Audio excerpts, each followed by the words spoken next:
मेरे प्यारे बच्चों, आप सभी को गुड आफ्टरनून। ठीक है, तो बिना किसी देरी के सेशन की शुरुआत करते हैं। ऑडियो वीडियो परफेक्ट है, ठीक है।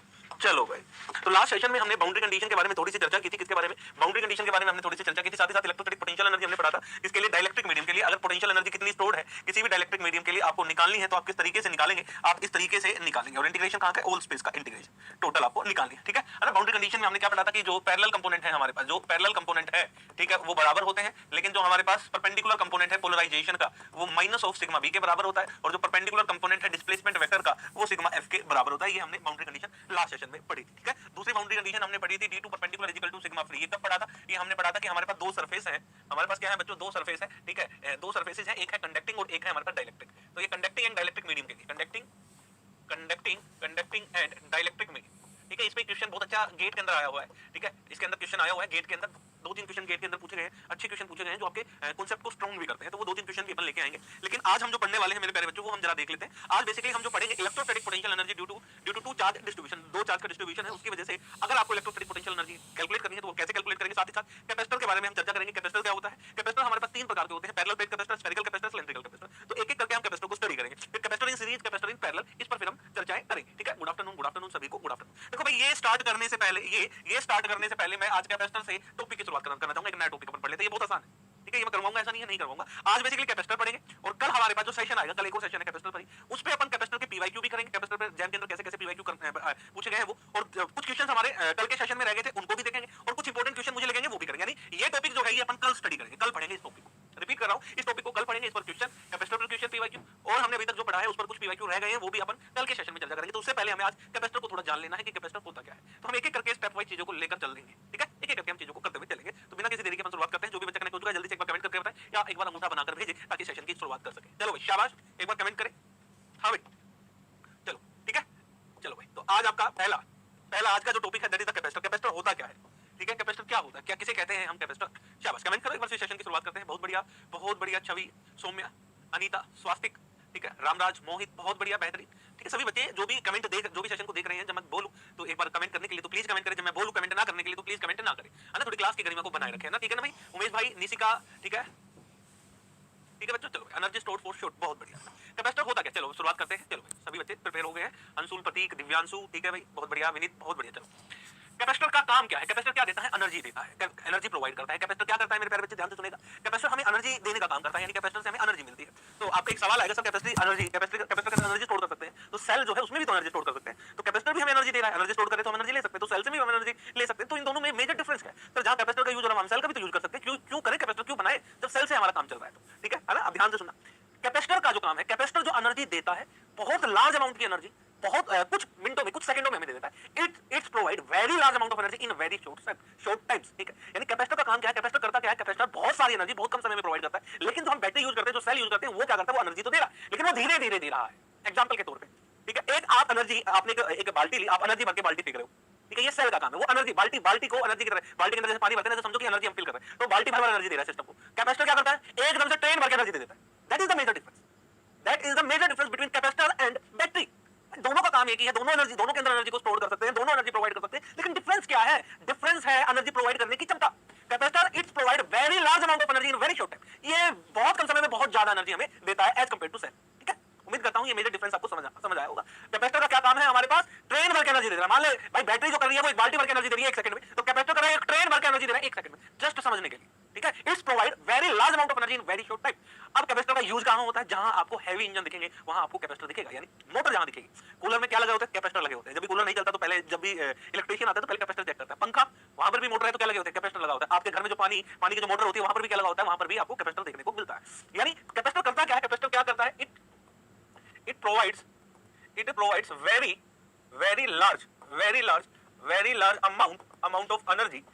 large amount of energy in very short time, in very short time. It's provide very large amount of energy in very short time. Capacitor क्या करता है? लार्ज अमाउंट ऑफ एनर्जी देता है बहुत कम समय, ठीक है। क्लियर है ना, बहुत बढ़िया। अच्छा जी, अब हमारे पास बात करते हैं Q इक्वल टू CV। ये फॉर्मूला आप लोगों ने पढ़ा होगा। ये क्या है हमारे पास? ये क्या बताता है? ये बताता क्या है भाई? इसके बारे में देख लेते हैं, ठीक है। हमारे पास Q जो है वो है charge on the capacitor, C क्या है? कैपेसिटेंस, और V क्या है? पोटेंशियल। V हमारे पास पोटेंशियल है, ठीक है, और C हमारे पास क्या है? Capacitance of the capacitor, capacitance of the capacitor. जो कैपेसिटर है उसकी कैपेसिटेंस कितनी है, यानी उसकी क्षमता कितनी है, बेसिकली इस तरीके से इसको समझो, है ना। Q क्यू हमारे पास क्या है, charge on the capacitor, charge on capacitor, जो कैपेसिटर है उस पर जो चार्ज प्रेजेंट है, that is the charge on capacitor, that is the Q. ये हमारे पास क्या है, क्यू है ना। तो हमारे पास चार्ज कितना होगा किसी भी कैपेसिटर पर, पोटेंशियल डिफरेंस जो बैटरी लगाई है वो और उसकी जो कैपेसिटेंस है उसको मल्टीप्लाई कर देते हैं तो हमें मिल जाएगा कि उस प्लेट पर जो चार्ज स्टोर्ड होगा वो इतने अमाउंट का होगा। ये वो चार्ज है जो प्लेट पे स्टोर्ड हुआ है, जमा हुआ है ना। बैटरी लगाई तो हमने चार्ज जमा कर दी, समझ मेरी बात, क्लियर है ना, दैट इज द क्यू, है ना। तो कैपेसिटर हमारे पास ये होता है। अच्छा कैपेसिटर, अब कैपेसिटेंस है, किसी भी कैपेसिटर की कैपेसिटेंस हम मेजर करते हैं, तो कैपेसिटेंस जो है हम किस में मेजर करते हैं भाई, कमेंट दिखाना, कैपेसिटेंस जो है हम किस में मेजर करते हैं, हम बात करें तो यूनिट क्या है हमारे लिए कैपेसिटर की, फैराड, फैराड हमारे पास क्या है मेरे प्यारे बच्चों, दैट इज द यूनिट। एक बार कमेंट देखने का मुझे ना, ठीक है, इस large energy provide in very short time, ठीक है, मैं बहुत बढ़िया बैटरी, ठीक है, हाँ, यूनिट क्या है हमारे पास, फैराड यूनिट है, इसकी यूनिट क्या होती है, फैराड, ठीक है, क्या यूनिट होती है बच्चों इसकी, फैराड। मेरे हिसाब से स्पेलिंग मैंने ठीक लिखी है, अगर स्पेलिंग में फैराड में कोई दिक्कत हो तो मुझे बता सकते हो, स्पेलिंग मैंने ठीक लिखी है जहां तक मुझे, ठीक है, दैट इज द कैपेसिटर। कई बार मिस्टेक हो जाती है भाई, स्पेलिंग मिस्टेक है ना, तो दिल पे मत ले लेना, ठीक है। अब हम बात कर लेते हैं कैपेसिटर। हमारे पास जो कैपेसिटर है वो तीन प्रकार के हम पढ़ते हैं, एक हम पढ़ते हैं parallel plate capacitor, parallel plate capacitor, एक हम क्या पढ़ते हैं मेरे प्यारे बच्चों, पैरेलल प्लेट कैपेसिटर के बारे में बात करते हैं। दूसरा हम जो बात करते हैं that is the spherical capacitor, दूसरा हमारे पास कैसा है, स्फेरिकल कैपेसिटर है, ठीक है भाई, that is the spherical capacitor. तीसरे हम बात करेंगे that is the cylindrical capacitor, cylindrical capacitor, cylindrical capacitor. तो ये तीन प्रकार के हमारे पास बेसिकली कैपेसिटर होते हैं, ठीक है, parallel plate capacitor, spherical capacitor, cylindrical capacitor. Maximum time जब भी क्वेश्चन देखा गया है तो वो जो क्वेश्चन हमें दिखता है तो वो पैरेलल प्लेट पर क्वेश्चन दिखता है मैक्सिमम टाइम, ठीक है भाई। अब इधर उधर की बातें कोई नहीं करेगा भाई प्लीज, ठीक है भाई। रामराज कुमार, वाह दिव्यांशु भाई, यहाँ क्या मजाक चल रहा है क्या यार, क्या कैसे कैसे कमेंट करते रहते हो भाई तुम, बालक थोड़ी हो यार, तुम्हें हर बात के लिए मैं टोकूंगा, प्लीज ऐसा मत करो यार, क्लास का माहौल मत बिगाड़ो। आप एक क्लास में बैठे, हम भी स्टूडेंट थे, हम भी क्लास में बैठते थे, तो क्लास की तो रिस्पेक्ट करो। नहीं पढ़ना तो मत पढ़ो, एक अलग बात, ठीक है, नहीं पढ़ना कोई दिक्कत नहीं, मत पढ़ो भाई, कोई पाबंदी थोड़ी है। आज नहीं पढ़ोगे तो 2 साल बाद जब जिम्मेवारी आएंगी घर की, जब पढ़ोगे बेटे पढ़ो तो, नहीं पढ़ोगे तो कुछ और काम करोगे, मेहनत तो करते, मेहनत का काम करना पड़ेगा, फिजिकली हार्डवर्क भाई, देखो हार्डवर्क तो हर किसी में है, ऐसा नहीं कि हार्डवर्क नहीं है, लेकिन भाई थोड़ा सा चीज ऐसे मत करो ना प्लीज, ठीक है। लेकिन जीवन में कुछ अच्छा करना है तो पढ़ना ही पड़ता है, ठीक है, क्लियर है ना। मैं क्या पढ़ा रहा था यार, मैं कैपेसिटर के बारे में बात कर रहा था। चलो शाबाश, एक बार दोबारा से रिस्टार्ट करते हैं क्लास को, एक बार अंगूठा बनाकर भेजिए प्लीज, ऐसे कमेंट ना करा करें, है ना। आप लोग बहुत प्यारे बच्चे हो, समझदार हो, ऐसा ना किया, है ना, शाबाश। चलो तो अब आगे बढ़ जाते हैं। तो कैपेसिटर तीन प्रकार के होते हैं, पैरेलल प्लेट कैपेसिटर हमारे पास, स्फेरिकल कैपेसिटर और सिलेंड्रिकल कैपेसिटर। तो अभी हम जो पढ़ रहे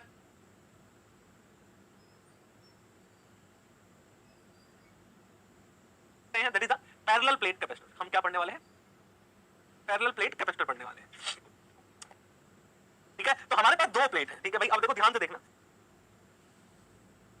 देखना हमारे पास क्या है, दो प्लेट्स इस तरीके से, ये हमारे पास प्लेट्स है और ये इनफाइनाइट प्लेट है। इनफाइनाइट का मतलब आप समझ गए, यानी इन प्लेट्स के बीच का जो सेपरेशन है वो बहुत कम है as compare to size of the plate. इन प्लेट का जो साइज है उसके कंपेयर में जो प्लेट के बीच की जो दूरी है वो बहुत कम है। इस वाली प्लेट पे हमने कैसा चार्ज दे दिया, पॉजिटिव चार्ज दे दिया। हमारे पास दो प्लेट ले ली हमने, पैरेलल प्लेट्स ले ली। इस वाली प्लेट पर हमने कैसा चार्ज दिया मेरे प्यारे बच्चों, इस वाली प्लेट पे जो हमने चार्ज दिया दैट इज द पॉजिटिव, यानी चार्ज डेंसिटी क्या है, सिग्मा, और इस प्लेट पे जो चार्ज है दैट इज द क्यू, ठीक है भाई। इस वाली प्लेट पे जो हमने चार्ज दिया वो हमने कैसा दे दिया भाई, वो हमने दे दिया नेगेटिव। कैसा दे दिया, नेगेटिव भाई, नेगेटिव। एक प्लेट पर पॉजिटिव चार्ज, दूसरी प्लेट पे हमने कैसा चार्ज दिया, नेगेटिव। तो चार्ज डेंसिटी क्या हुई, माइनस सिग्मा। चार्ज कैसा हुआ, माइनस क्यू, ठीक है भाई, बहुत बढ़िया। ये प्लेट है, इस प्लेट का एरिया कुछ तो होगा, that is the area of the plate, ठीक है। इन प्लेट के बीच का जो सेपरेशन है that is the D. D हमारे पास क्या है, डी हमारे पास ये सेपरेशन है इन दो प्लेट के बीच का, that is the D. D is the separation between the plates, ठीक है। तो मैं लिख देता हूं यहां पर जो चीजें यूज कर रहा हूं। क्यू हमारे पास क्या है, charge, charge on each plate, charge on each plate. Q हमारे पास अमाउंट ऑफ चार्ज है दोनों प्लेट पर। डी क्या है, डिस्टेंस बिटवीन,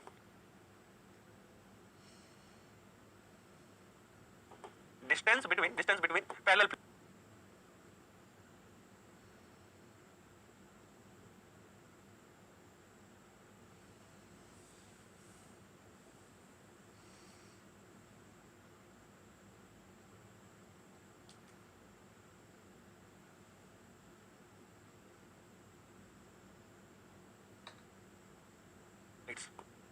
जो पैरेलल प्लेट्स है उनके बीच की ये दूरी है, ठीक है। डी हमारे पास। ए हमारे पास क्या है, एरिया ऑफ ईच प्लेट, जो हमारे पास प्लेट है इनका दोनों का एरिया है ए।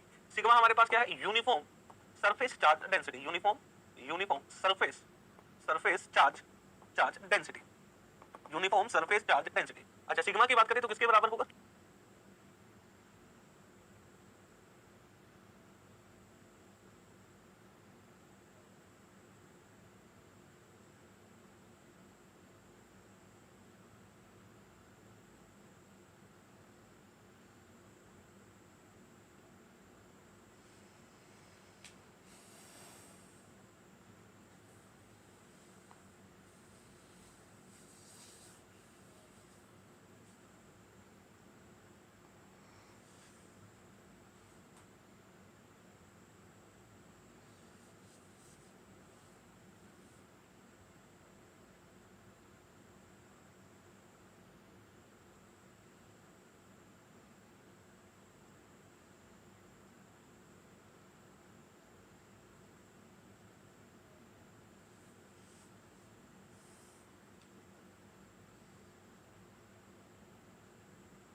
क्यू बाई ए के बराबर होगा, that is the sigma.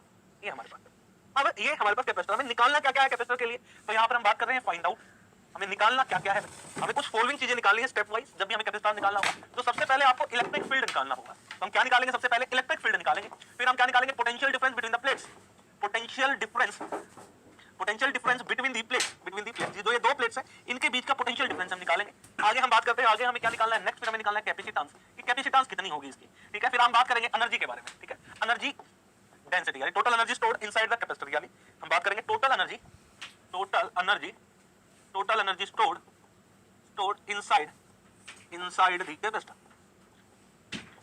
The capacitor, capacitor के अंदर टोटल एनर्जी कितनी स्टोर होगी उस पर भी हम चर्चा करेंगे। तो एक एक पॉइंट करके अपन पढ़ना शुरू करते हैं, ठीक है भाई, क्लियर है ना। चलो ध्यान से देखना भाई, मैंने ये ले लिया, ये हमारे पास कौन सी एक्सिस हो गई, that is the x cap, ये वाली कौन सी एक्सिस हो गई, हमने ये मान ली वाई कैप, और ये वाली कौन सी एक्सिस हो गई, that is the Z cap. आपको जस्ट समझाने के लिए थोड़ा चीजें आसान हो जाए, ये पॉइंट ओ है हमारे पास, ठीक है, ये पॉइंट ओ है, क्लियर है, बहुत बढ़िया, बेहतरीन है ना। तो अब हम स्टार्ट करते हैं। तो सबसे पहले हम इलेक्ट्रिक फील्ड निकालेंगे, यानी दो कैपेसिटर के बीच में इलेक्ट्रिक फील्ड क्या होगी। तो जो पहला पॉइंट है that is the electric field, किसका है, इलेक्ट्रिक फील्ड का हमारे पास मुद्दा है, ठीक है। इन प्लेट्स को मैं लाइन से शो करूंगा, ये जो प्लेट है इनको हम किससे शो करेंगे, लाइन से। तो ये हमारे पास एक प्लेट है, ये हमारे पास एक प्लेट है, क्लियर है, क्लियर है। इस वाली प्लेट पर जो चार्ज है वो पॉजिटिव चार्ज है, चार्ज कितना है, टोटल चार्ज प्लस क्यू है। इस वाली प्लेट पे जो चार्ज है that is the minus Q, ये हमारे पास माइनस क्यू और ये हमारे पास प्लस क्यू, ठीक है। इन दोनों के बीच का जो सेपरेशन है दैट इज द डी है, बहुत बढ़िया, बेहतरीन। और ये हमारे पास ओ पॉइंट है, और इस डायरेक्शन को हम बेसिकली वाई कैप बोल रहे हैं, ठीक है, क्लियर है ना। ऊपर की तरफ जो ये जा रहा है ये हमारे पास क्या बन गया, जेड कैप, और बाहर की तरफ जो आएगा that is the x cap, ठीक है, क्लियर है, हो गया हमारे पास, क्लियर है ना। ये जस्ट अब आपको समझ आ रहा होगा हम क्या ले रहे हैं, ठीक है। चलो बहुत बढ़िया, ठीक है। अच्छा, ये जो कौन से प्लेन में हमने मान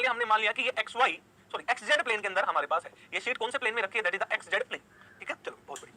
अब हमें इलेक्ट्रिक फील्ड निकालना है भाई, तो इलेक्ट्रिक फील्ड क्या निकाल सकता हूं, बिल्कुल निकाल सकता हूं, ये कोई पॉइंट है। तो पॉजिटिव चार्ज की वजह से इलेक्ट्रिक फील्ड होगी कि नहीं होगी, बिल्कुल होगी, किधर होगी, इस डायरेक्शन में होगी। और मैग्नीट्यूड कितना होगा बताओ, sigma divided by 2 epsilon not. Negative charge क्या करता है, इलेक्ट्रिक फील्ड एंड करता है, तो नेगेटिव चार्ज की वजह से भी इलेक्ट्रिक फील्ड क्या होगी, इधर होगी।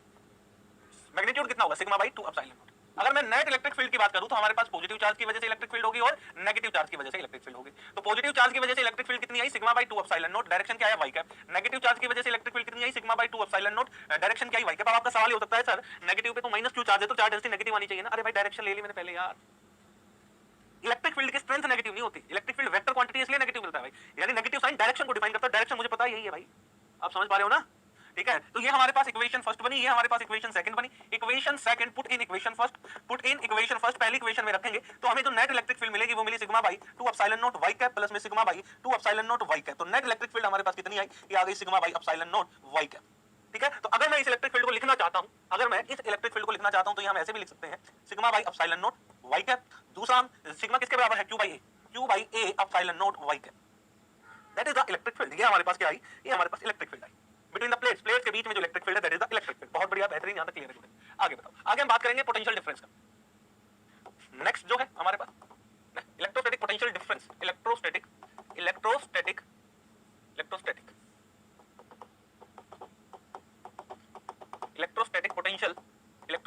Difference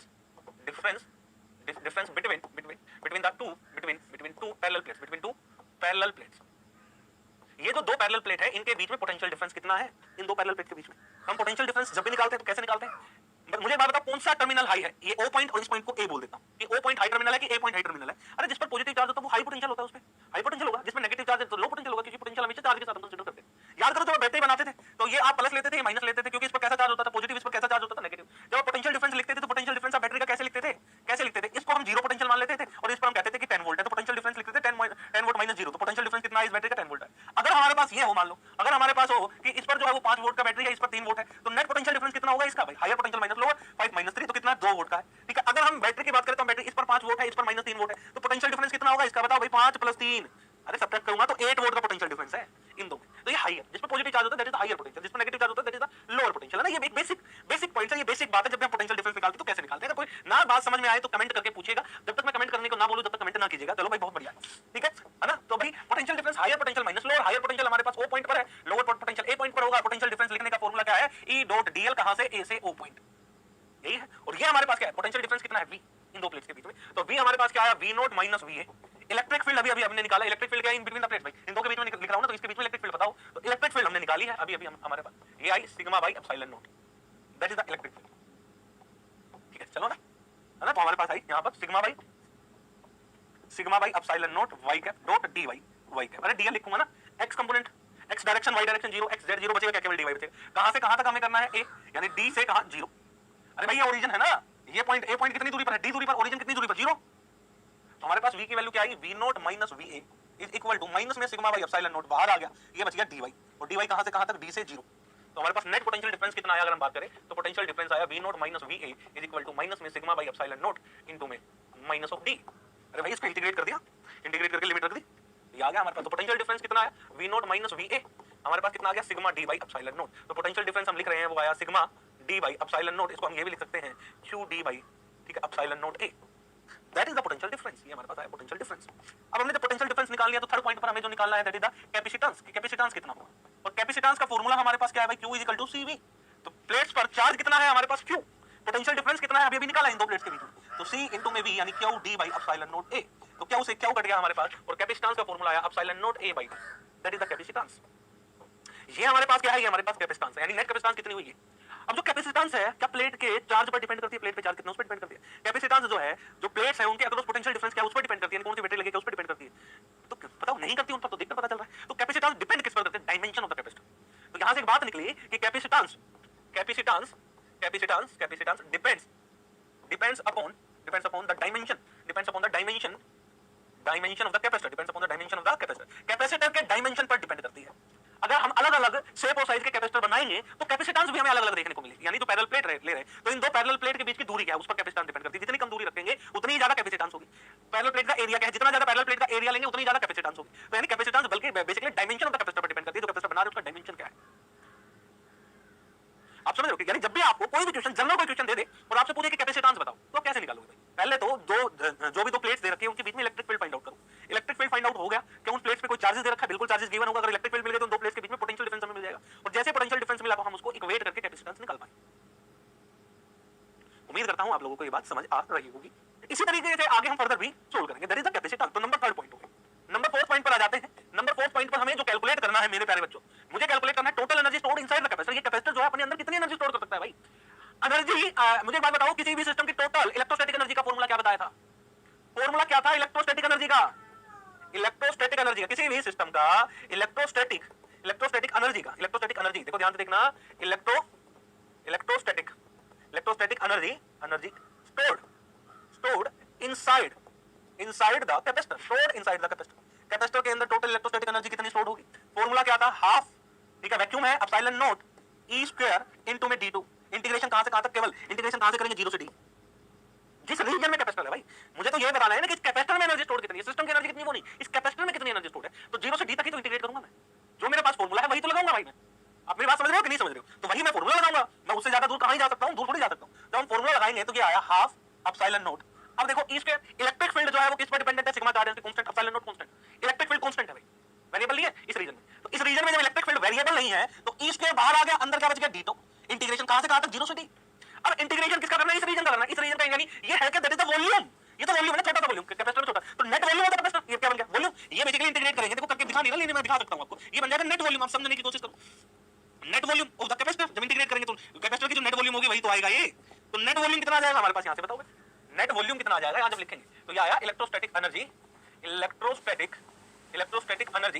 energy stored inside capacitor, तो कैपेसिटर के अंदर इलेक्ट्रोस्टैटिक एनर्जी कितनी स्टोर्ड हुई, half epsilon not E square into में वॉल्यूम ऑफ द कैपेसिटर। ये नेट वॉल्यूम है, क्या आ गया, वॉल्यूम ऑफ कैपेसिटर, जो कैपेसिटर का नेट वॉल्यूम है वो, ठीक है भाई। तो हमारे पास क्या बना, ये बना half epsilon not E square into में ए और D, that is the volume, area of the plate.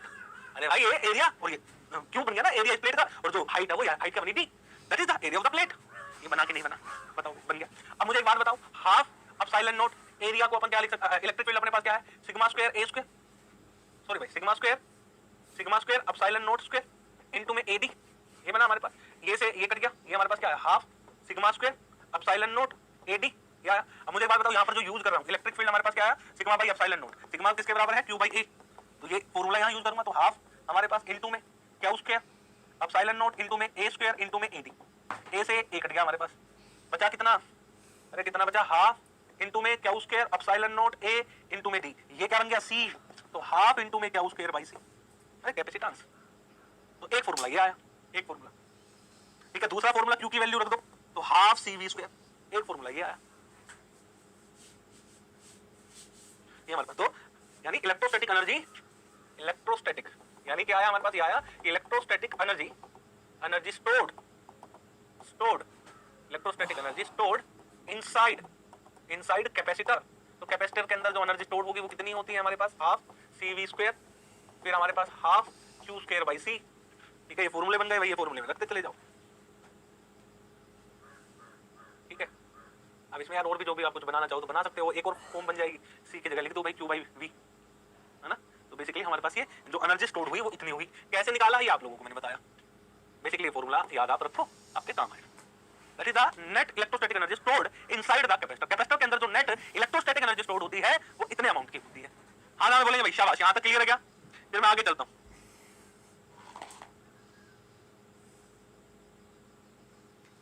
ठीक है, इसमें अगर आप मेंशन करना चाहो तो एक और मेंशन कर सकते हो भाई, सी की जगह क्या लिख दो, क्यू बाई वी, तो ये बन जाएगा हाफ क्यू वी।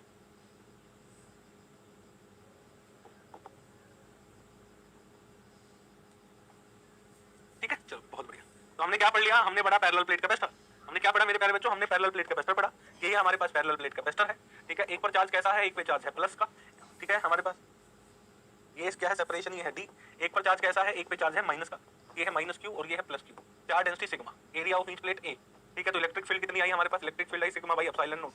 कैपेसिटेंस कितनी आई, कैपेसिटेंस आई हमारे पास C equal to epsilon naught A by D. ठीक है, that is the capacitance. Potential difference कितना आया, अगर वी की बात करूं तो हमारे पास ये आया हमारे पास sigma D by epsilon naught, that is the potential difference, sigma D by epsilon. ठीक है, अभी वैक्यूम के अंदर हमने सारी बात की थी। अगर इसके अंदर डाइलेक्ट्रिक मीडियम डाल दिया जाए तो उस पर क्या इंपैक्ट होगा, उस पर भी हम चर्चा करेंगे, है ना। सर आपने लिमिट एक बार तो 0 से d ली है ना, और एक बार d से 0, ऐसा क्यों, कहां लिए बच्चे, मैंने 0 से d और एक बार 0 से d, कहां पर बच्चे? जब हम पोटेंशियल एनर्जी की बात करते हैं ना बच्चों, पोटेंशियल एनर्जी की बात करते हैं तो उसका फॉर्मूला क्या लिखते हैं, याद करो एक बार आप एक बार याद करो। पोटेंशियल एनर्जी और पोटेंशियल में फर्क है भाई। जब हम पोटेंशियल एनर्जी का फॉर्मूला लिखवाया था तो मैंने क्या लिखवाया था, half epsilon not E square D two, और इंटीग्रेशन क्या कर रहे थे, ऑल स्पेस का, पूरे ब्रह्मांड का। लेकिन मुझे केवल प्लेट के अंदर कितना स्टोर्ड है वो निकालना है, तो 0 यहां से स्टार्ट होना है, इसको ओरिजिन मानना है ना, ओरिजिन से केवल डी, इस रीजन का एक न्यूमेरिकल भी कराया था कि इनसाइड कितनी स्टोर्ड है, बाहर आउटसाइड कितनी स्टोर्ड है। जब इनसाइड कर रहे थे तो 0 से r कर रहे थे, आउटसाइड के लिए r से इंफिनिटी, तो ओरिजिन से स्टार्ट करूंगा ना भाई, पोटेंशियल एनर्जी के लिए फॉर्मूला। लेकिन जब हम पोटेंशियल डिफरेंस लिखते हैं तो वो ये लिखते हैं higher potential minus lower potential, minus जो ये लिमिट है ये नीचे आती है, ये ऊपर आती है, ये फॉर्मूला है भाई। तो फॉर्मूले के अकॉर्डिंग चलूंगा ना यार। सुनील भाई क्लियर है क्या, सवाल आपके जो आए वो क्लियर है क्या, मैं आगे चलूं? ठीक है, अब अगला जो है that is the spherical capacitor. Next जो हम चर्चा करेंगे वो हमारे पास क्या है मेरे प्यारे बच्चों, वो है स्फेरिकल कैपेसिटर। स्फेरिकल कैपेसिटर क्या होता है, स्फेरिकल कैपेसिटर क्या होता है?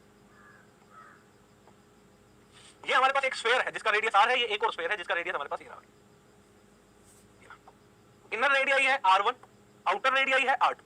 ठीक है भाई, अंदर वाली सेल पे जो चार्ज है वो हमारे पास प्लस क्यू चार्ज प्रेजेंट है। चार्ज कितना चार्ज है अंदर वाली सेल पर, सेल पर है प्लस क्यू। बाहर वाली पर जो चार्ज है वो कितना है, माइनस क्यू। तो बाहर वाली पर कितना चार्ज प्रेजेंट है, ये रहा हमारे पास,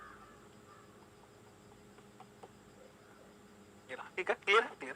अब ये स्फेरिकल कैपेसिटर वो तो पैरेलल प्लेट। ठीक है, देखो पैरेलल प्लेट कैपेसिटर को बनाने में बड़ी डिफिकल्ट आती है। उसको बनाने के लिए भाई मटेरियल चाहिए, प्लेट्स चाहिए, उसका साइज हमें, क्योंकि कैपेसिटर साइज पर डिपेंड करता है। एरिया जितना ज्यादा लेंगे उतनी ज्यादा कैपेसिटेंस होगी, सेपरेशन जितना कम लेंगे उतनी ज्यादा कैपेसिटेंस होगी। ठीक है, इस पर बेसिकली मेजरली जो है वो डिपेंड कर रहा है हमारे पास। ठीक है, कौन कैपेसिटर डिपेंड कर रहा है, यानी एरिया बढ़ाना पड़ेगा तो कैपेसिटर का साइज बढ़ जाएगा। मुझे ज्यादा कैपेसिटेंस का कैपेसिटर चाहिए तो एरिया बढ़ाऊंगा तो वहां तो गड़बड़ हो जाएगी मामला यार, साइज बहुत बड़ा हो गया तो कितने बड़े साइज को कहां से कैरी करते फिरेंगे। तो भाई उसके लिए फिर हमने अलग तरीके के कैपेसिटर बनाए। एक हम बोलते हैं स्फेरिकल कैपेसिटर, एक हम बोलते हैं सिलेंड्रिकल कैपेसिटर। बेसिकली हम जो यूज करते हैं वो सिलेंड्रिकल कैपेसिटर यूज करते हैं। आपने देखा होगा सिलेंडर जैसा वो कैपेसिटर होता है, आपने देखा होगा उसको, जो कूलर के पास लगा होता है, पंखे के पास लगा होता है ना। कभी भी देखना इलेक्ट्रीशियन कभी भी आएगा पहले कैपेसिटर चेक करे, ये कैपेसिटर तो खराब नहीं हो गया, क्योंकि कैपेसिटर खराब हो गया तो कैपेसिटर एनर्जी नहीं प्रोवाइड कर पा रहा, तो कैपेसिटर एनर्जी नहीं प्रोवाइड कर पा रहा तो मोटर चल नहीं पा रही, तो मोटर नहीं चल पा रही यानी कैपेसिटर में कोई दिक्कत तो नहीं है, तो कैपेसिटर को बदल देता है। पहले जैसे ही जाएगा कैपेसिटर चेक करेगा लगा के कि हाँ खराब हो गया, कैपेसिटर बदलेगा, पंखा चल जाएगा। मैक्सिमम केसेस में चल जाता है ना, क्लियर है। तो अब हम बात करें स्फेरिकल कैपेसिटर के लिए। अब स्फेरिकल कैपेसिटर के लिए हम बात करेंगे तो हमें कैपेसिटेंस निकालना होगा, कितना होगा। तरीका तो वही है, वही बातें आप लोगों को निकालनी है यहाँ पर। फाइंड आउट क्या क्या निकालना है आपको, इलेक्ट्रिक फील्ड निकालना है। क्या क्या निकालना है बच्चों, आपको निकालना है इलेक्ट्रिक फील्ड। तो आपको सबसे पहले इलेक्ट्रिक फील्ड फाइंड आउट करना होगा। जी गुरुदेव आपने कहा हमने इलेक्ट्रिक फील्ड निकाले, फिर हम बात करेंगे पोटेंशियल डिफरेंस। तो आपको फिर पोटेंशियल डिफरेंस कैलकुलेट करना होगा कि पोटेंशियल डिफरेंस कितना होगा। जी गुरुदेव आपकी ये बात भी मानी, आगे बताओ। फिर आपको कैपेसिटेंस निकालना होगा, कैपेसिटेंस। अब आप कहोगे सर कैपेसिटेंस भी निकाले, फिर अगला सवाल जो आता है वो आता है कि भाई इसमें टोटल एनर्जी कितनी स्टोर होगी, तो फॉर्मूला बना ही रखा है, उसका यूज करके निकाल सकते हो, हाफ सी वी स्क्वायर करके, है ना। तो उसका डायरेक्ट यूज करके आप कैलकुलेट कर सकते हो, तो एनर्जी की हमें यहाँ जरूरत नहीं पड़ेगी। ठीक है ना, ठीक है, चलो भाई। हाँ भाई वही कंडेंसेटर बोल दो, कैपेसिटर बोल दो, वही चीज है भाई जो होती है ना। ठीक है, ठीक है। तो अब हम एक एक करके निकालते हैं। तो सबसे पहले इलेक्ट्रिक फील्ड निकालो। तो हम पहला जो हमारा टास्क है that is the electric field. तो हम इलेक्ट्रिक फील्ड कैलकुलेट करेंगे भाई। तो हमने इलेक्ट्रिक फील्ड निकाला भाई, इलेक्ट्रिक फील्ड हम इलेक्ट्रिक फील्ड निकाल रहे हैं। तो इलेक्ट्रिक फील्ड हमें क्या चाहिए, कैपेसिटर के बीच में चाहिए ना, जो एक इनर स्फेरिकल सेल ये रहा, आउटर स्फेरिकल सेल ये रहा। ठीक है, इसके बीच में हमारे पास ये आया, यानी इसके बीच में यहाँ पर कहीं हमें इलेक्ट्रिक फील्ड चाहिए। कितनी दूरी पर चाहिए, r दूरी पर चाहिए भाई। ठीक है। तो हम इलेक्ट्रिक फील्ड निकाल रहे हैं R2 से कम और R1 से बड़ा, ठीक है। तो हमें जब गोज लॉ लगाना है, हम लगाएंगे क्या, गोज लॉ हम कैसे लगाते हैं भाई, गोज लॉ हम लगाते हैं E डॉट ds किसके बराबर भाई, Q enclose by epsilon not के बराबर, इक्वेशन नंबर फर्स्ट। तो हमें क्या करना होगा, हमें गोजियन सरफेस ड्रॉ करना होगा क्योंकि मुझे इलेक्ट्रिक फील्ड चाहिए। तो मैंने क्या किया, मैंने एक गोजियन सरफेस ड्रॉ कर दिया, that is the Gaussian surface. ये हमारे पास क्या है, ये हमारे पास गोजियन सरफेस है, that is the Gaussian surface. तो हमने गोजियन सरफेस ड्रॉ कर दी, बहुत बढ़िया भाई। तो मुझे बताओ इलेक्ट्रिक फील्ड किधर होगी, केवल r के अलोंग होगी। इलेक्ट्रिक फील्ड हमारे पास किधर होगी, केवल r के अलोंग होगी, सिमेट्रिक होगी, स्फेरिकल सिमेट्रिक होगी, r के अलोंग। एरिया वेक्टर लेंगे तो हमारे पास ये क्या बन जाएगा, that is the area vector. ये हमारे पास एरिया वेक्टर बनेगा, ये क्या बन गया ds। और इलेक्ट्रिक फील्ड भी हमारे पास इसी डायरेक्शन में, दोनों सेम डायरेक्शन में, ठीक है ना। अच्छा एरिया वेक्टर क्या होगा, अगर मैं लिखना चाहूं तो यहाँ पर ये होगा r square sin theta d theta d phi. Direction क्या बना, r क्या बना, बहुत बढ़िया भाई। टोटल चार्ज एनक्लोज कितना है, Q एनक्लोज की बात करें तो कैपिटल Q है हमारे पास। Equation number 2, equation 2 put in equation first, equation 2 put in equation first. तो पहली इक्वेशन में हम रख देते हैं, तो पहली इस इक्वेशन में रखेंगे तो सरफेस इंटीग्रल है, तो ये बना E r cap dot r square sin theta d phi r cap. ये हमारे पास Q बाई एप्सिलॉन नॉट, बहुत बढ़िया, ठीक है। तो E बाहर आ जाएगा, r स्क्वायर बाहर आ जाएगा, अंदर बचा हमारे पास sin थीटा d थीटा, फिर हमारे पास बचा d फाई किसके बराबर है, Q बाई एप्सिलॉन नॉट। तो नेट इलेक्ट्रिक फील्ड, अब पाई की वैल्यू 0 से 2 पाई और थीटा की वैल्यू 0 से पाई, तो ये हमारे पास बेसिकली हमारे पास आ गया, क्या आया, E r स्क्वायर इनटू में 2 पाई, और ये किसके बराबर है, Q बाई एप्सिलॉन नॉट। तो नेट इलेक्ट्रिक फील्ड की अगर मैं बात करूं तो हमारे पास कितना आया, Q upon 4 pi epsilon naught r square r cap, that is the net electric field. भाई इलेक्ट्रिक फील्ड निकाल दिया। अब इलेक्ट्रिक फील्ड निकला तो पोटेंशियल डिफरेंस कैलकुलेट करना आसान है भाई, सिंपल सी बात है ना। तो अगला जो है that is the potential difference. Potential difference हम यहाँ पर पोटेंशियल डिफरेंस निकालेंगे। पोटेंशियल डिफरेंस V क्या होगा, higher potential minus lower potential. Formula क्या है, ये है E डॉट dl हमारे पास, लोअर और ये हायर वैल्यू। अब मुझे बात बताओ लोअर पोटेंशियल कहां होगा, ये जो जिस पर नेगेटिव चार्ज है that is the lower potential, ये लोअर पोटेंशियल कहलाएगा, और जिस पर पॉजिटिव चार्ज है ये हायर पोटेंशियल कहलाएगा। तो बेसिकली पोटेंशियल डिफरेंस क्या लिख रहे हैं, VR1 VR2 माइनस हमारे पास R2 और R1 E डॉट dl। अरे हायर पोटेंशियल भाई, जहां पर पॉजिटिव चार्ज है वहां हायर पोटेंशियल, जहां पर नेगेटिव चार्ज है वहां lower potential. Net potential difference this है ना। इलेक्ट्रिक फील्ड हमने निकाली ही है, इक्वेशन नंबर 3 और ये है इक्वेशन नंबर 4। तो equation third put in equation 4 के अंदर हम रखेंगे भाई, रखेंगे बिल्कुल रखेंगे, क्यों नहीं रखेंगे, कारण तो बताओ, बिल्कुल रखेंगे। तो हमने रख दिया भाई। तो हमारे पास नेट पोटेंशियल डिफरेंस कितना आया, अगर मैं बात करूं यहां पर तो आया हमारे पास R2 से R1 Q upon 4 pi epsilon naught r square r cap dot dr r cap, ठीक है भाई। Net potential difference higher potential minus lower potential minus Q upon 4 pi epsilon not, बाहर आया 1 बाई r स्क्वायर dr बचा, और ये बचा R2 से R1। तो जब हमने किया तो higher potential minus lower potential basically minus Q upon 4 pi epsilon naught, और जब इसका इंटीग्रेशन किया तो माइनस 1 बाई r और लिमिट R2 से R1, माइनस बाहर ले आया VH माइनस VL, तो माइनस बाहर आते ही बच गया Q upon 4 pi epsilon naught 1 by R1 minus 1 by R2, minus बाहर ले लिया, माइनस माइनस प्लस हो गया, that is the potential difference. ये हमारे पास क्या आ गया मेरे प्यारे बच्चों, ये पोटेंशियल डिफरेंस आ गया। अगला जो है that is the capacitance. Potential difference हमने जब निकाल लिया कितना है, तो क्या हम कैपेसिटेंस नहीं निकाल सकते, बिल्कुल निकाल सकते हैं। नेक्स्ट हमारे पास है दैट इज द कैपेसिटेंस। तो आगे जो हम कैलकुलेट करें वो कैपेसिटेंस किसके बराबर है, QCV, Q capacitance C, potential difference अभी भी निकाला गया है, Q upon 4 pi epsilon naught 1 by R1 minus 1 by R2, Q से Q कटा, C की value I 4 pi epsilon naught 1 by R1 minus 1 by R2, that is the capacitance. अब capacitance देखो डायमेंशन पर डिपेंड कर रही है, यानी जो स्फेरिकल सेल हम बना रहे हैं, जो इनर सेल जो आउटर सेल है उसका रेडियस क्या है उस पर डिपेंड कर रही है, दिख रहा है, it depends upon the dimension. अब कैपेसिटेंस पता है तो एनर्जी कितनी स्टोर होगी, तो हाफ CV स्क्वायर, उसका यूज करके हम निकाल सकते हैं बेसिकली। क्या मैं आगे चलूं, अगर आप लोगों को यहां तक कोई समस्या ना हो तो अगला जो है that is the cylindrical capacitor. इसमें भी वही करना है भाई, इसमें भी वही करना है। आगे चलो, अभी बोलो शाबाश, हाँ ना में बोलो यार, जवाब दो मुझे, क्लियर है यहां तक?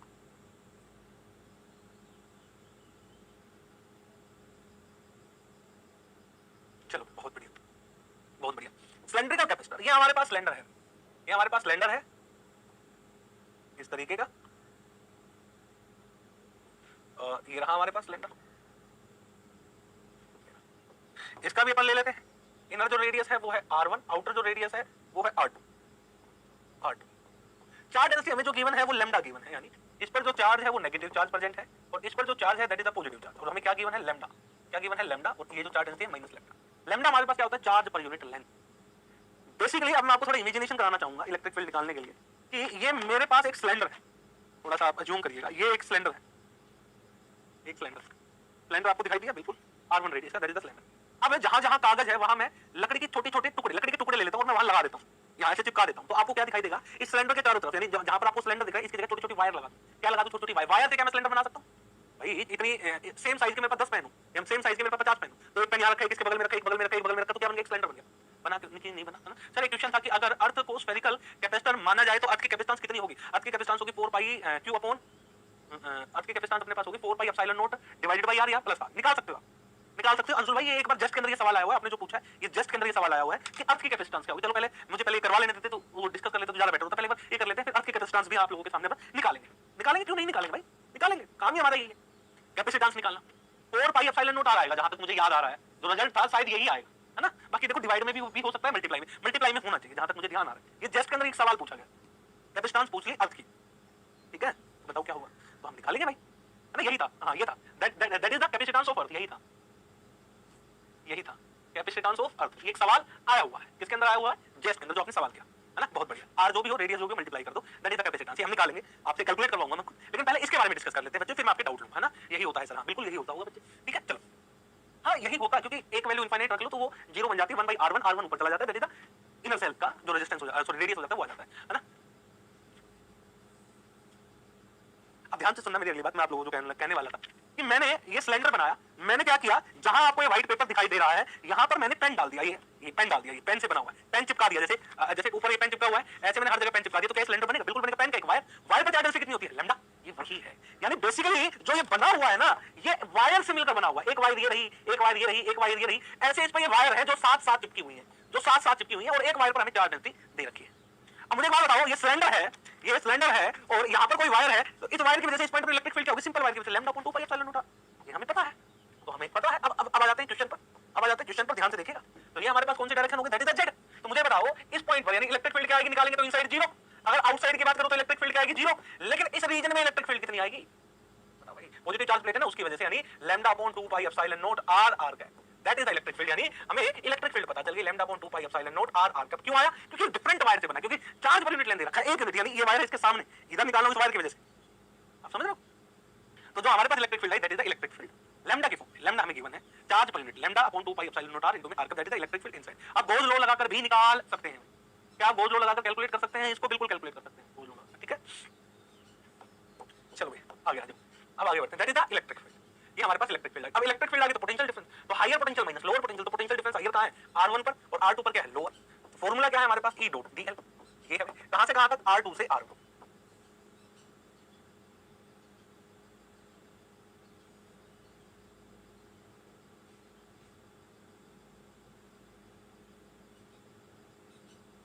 तो हमारे पास potential difference v r1 minus v r2, तो सीधा सीधा electric field lambda upon 2 pi epsilon naught r r cap dot dr r cap, कहां से कहां तक, r2 से r, आ गया। तो पोटेंशियल डिफरेंस हमारे पास बेसिकली कितना आ गया, ये आ गया v r1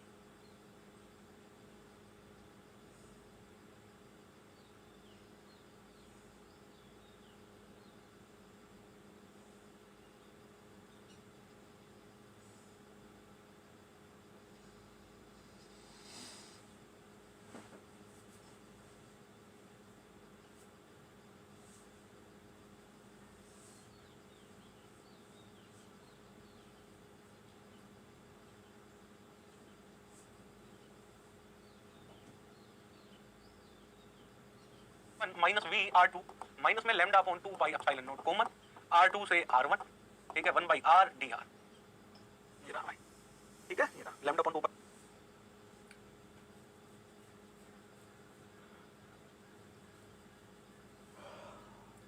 epsilon naught r 1/r dr r2 से r1। तो इसको इंटीग्रेट करो, तो v r1 minus v r2 minus lambda upon 2 pi epsilon naught, ये आया ln r, लिमिट पुट करो r2 से r1, तो v is equal to higher minus lower, ऐसे लिख लेते हैं। माइनस अंदर ले जाऊंगा मैं, तो माइनस अंदर ले जाऊंगा तो lambda upon 2 pi epsilon naught, ये क्या बन गया, ln r2 minus ln r1, क्योंकि माइनस अंदर लिया। ये क्या है हमारे पास, ये बताइए। तो पोटेंशियल डिफरेंस कितना है, lambda upon 2 pi epsilon not ln r2 by r1, that is the potential. अब जब पोटेंशियल डिफरेंस आ गया तो हमें निकालना है capacitance, Q is equal to CV। तो कैपेसिटेंस कितना हुआ, चार्ज कितना, लैम्डा इनटू में L, कैपेसिटेंस C इनटू में पोटेंशियल डिफरेंस, ये रहा lambda upon 2 pi epsilon naught, ठीक है, ln r2 बाई r1, ठीक है। तो L से लैम्डा से लैम्डा कट गया हमारे, बस ये रहा। तो कैपेसिटेंस कितना आ गया, 2 pi epsilon not L divided by ln r2 by r1, that is the capacitance, ठीक है। प्लेट्स का, अच्छा जी। अब एक बच्चे ने सवाल पूछा था कि सर हमारे पास, अब ध्यान से सुनना, ये हमारे पास अर्थ है, ये हमारे पास अर्थ है, ठीक है, अर्थ का रेडियस है हमारे पास, रेडियस कितना है अर्थ का r, और इस अर्थ पर मान लेते हैं क्यू अमाउंट ऑफ चार्ज का डिस्ट्रीब्यूशन है, अर्थ पर कितने चार्ज का डिस्ट्रीब्यूशन है, क्यू चार्ज का डिस्ट्रीब्यूशन है, बेसिक तरीके से अपन निकाल रहे हैं, ठीक है भाई, बहुत बढ़िया, है ना। अच्छा जी, अब मुझे बताओ अर्थ के सरफेस पे क्यू चार्ज है, और मुझे बेसिकली मुझे निकालना क्या होगा, अगर हम बेसिक बात करें तो पहले मुझे इलेक्ट्रिक फील्ड पता होना चाहिए, ठीक है, तो इलेक्ट्रिक फील्ड मुझे पता है, इनसाइड इलेक्ट्रिक फील्ड क्या है भाई, 0, और आउटसाइड किसी भी r दूरी पर, और अर्थ का रेडियस कितना ले लिया हमने, कैपिटल R ले लेते हैं, कैपिटल R, ठीक है, तो आउटसाइड दूरी पर इलेक्ट्रिक फील्ड हमारे पास कितनी है हमें पता है भाई, ठीक है, क्या हुआ 4 pi epsilon naught r square r cap, ये है कि नहीं, r दूरी पर, लेकिन मुझे निकालना क्या है, पोटेंशियल डिफरेंस, क्योंकि कैपेसिटेंस निकालने के लिए पहले तो इलेक्ट्रिक फील्ड बताओ, इलेक्ट्रिक फील्ड पता है हमें,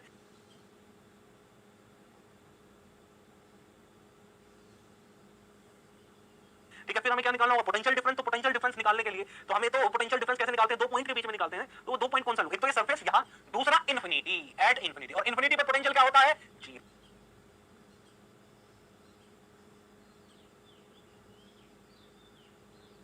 0, तो मैंने दो स्फीयर ड्रॉ करे, यहां पर आपको फील दिलाता हूं, मैंने दो स्फीयर ड्रॉ करे, एक तो r रेडियस का ये अर्थ स्फीयर ड्रॉ करा, और एक इंफिनिटी रेडियस का एक हमने स्फीयर ड्रॉ कर दिया, इनफाइनाइट रेडियस का स्फीयर, अर्थ हो गया एक इनफाइनाइट, तो ये इनर सेल बनी, वो आउटर सेल बनी, तो इनर सेल ये है, और देखो इनर सेल ये है, आउटर सेल क्या बना हमारे पास, इनफाइनाइट, आप फील कर पा रहे हो उस बात को, तो बेसिकली हमें पोटेंशियल डिफरेंस चाहिए ना भाई, तो पोटेंशियल डिफरेंस कैसे निकलेगा, अर्थ के सरफेस पर और इनफाइनाइट, तो माइनस इनफिनिटी से r e डॉट dl, बताओ भाई इनफिनिटी पर पोटेंशियल कितना होता है, 0, हमें पता है इनफिनिटी पर पोटेंशियल 0 होता है ना भाई, तो v is equal to vr minus v infinity, minus में इनफाइनाइट से r, इलेक्ट्रिक फील्ड हमारे पास कितना आया, q upon 4 pi epsilon naught r square r cap dot dr r cap, ये आ गया, तो v की वैल्यू कितनी आई, vr माइनस v इनफिनिटी, तो ये वैल्यू कितनी आई, minus q upon 4 pi epsilon naught, ये हमारे पास आ गया 1 बाई r स्क्वायर dr, कहां से कहां तक, इनफिनिटी से r, तो हमारे पास पोटेंशियल कितना बना, vr minus vq, sorry v infinity, तो हमारे पास minus q upon 4 pi epsilon naught, और ये आया माइनस 1 बाई r, तो पोटेंशियल डिफरेंस कितना हो गया, पोटेंशियल डिफरेंस हुआ q upon 4 pi epsilon naught r, that is the potential difference, q is equal to cv, inner cell पे charge q था, c पोटेंशियल डिफरेंस आया q upon 4 pi epsilon naught r,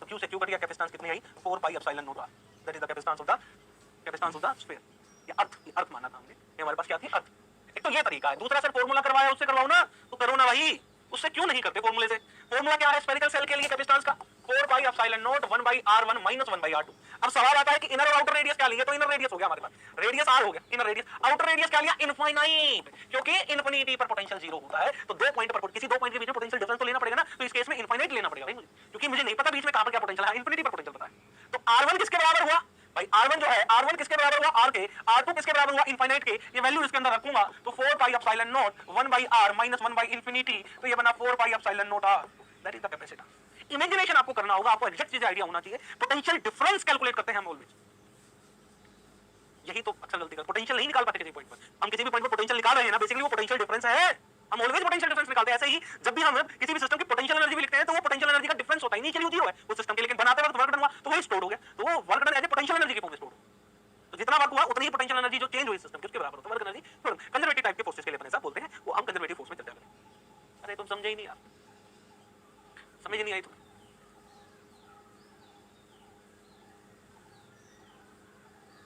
clear है, मैं आगे चलूं, हाँ ना में जवाब देंगे भाई, शाबाश, बताओ,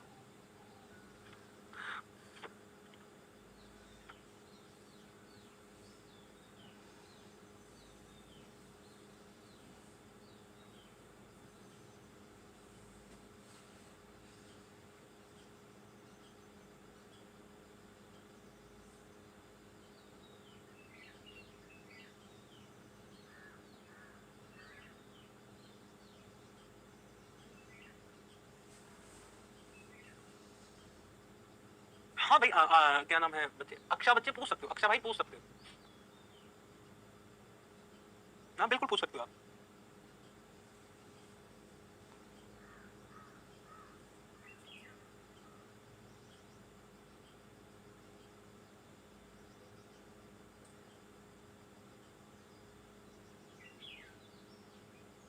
कुछ तो बोलो भाई, हाँ ना में क्लियर है, मैं आगे चलूं,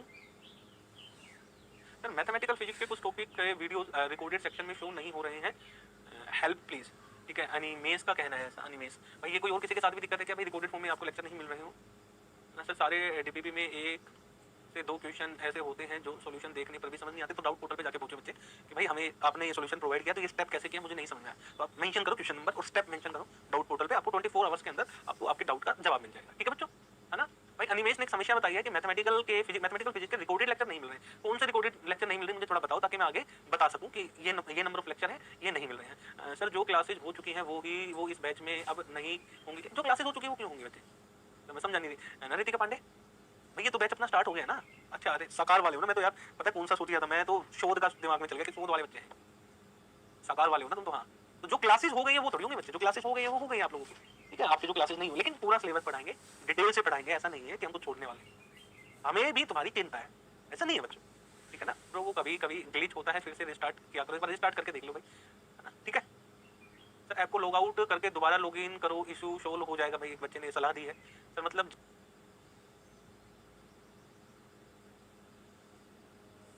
जैसा थर्मोडायनामिक्स हो चुकी है तो नहीं, हाँ जिनकी जो क्लास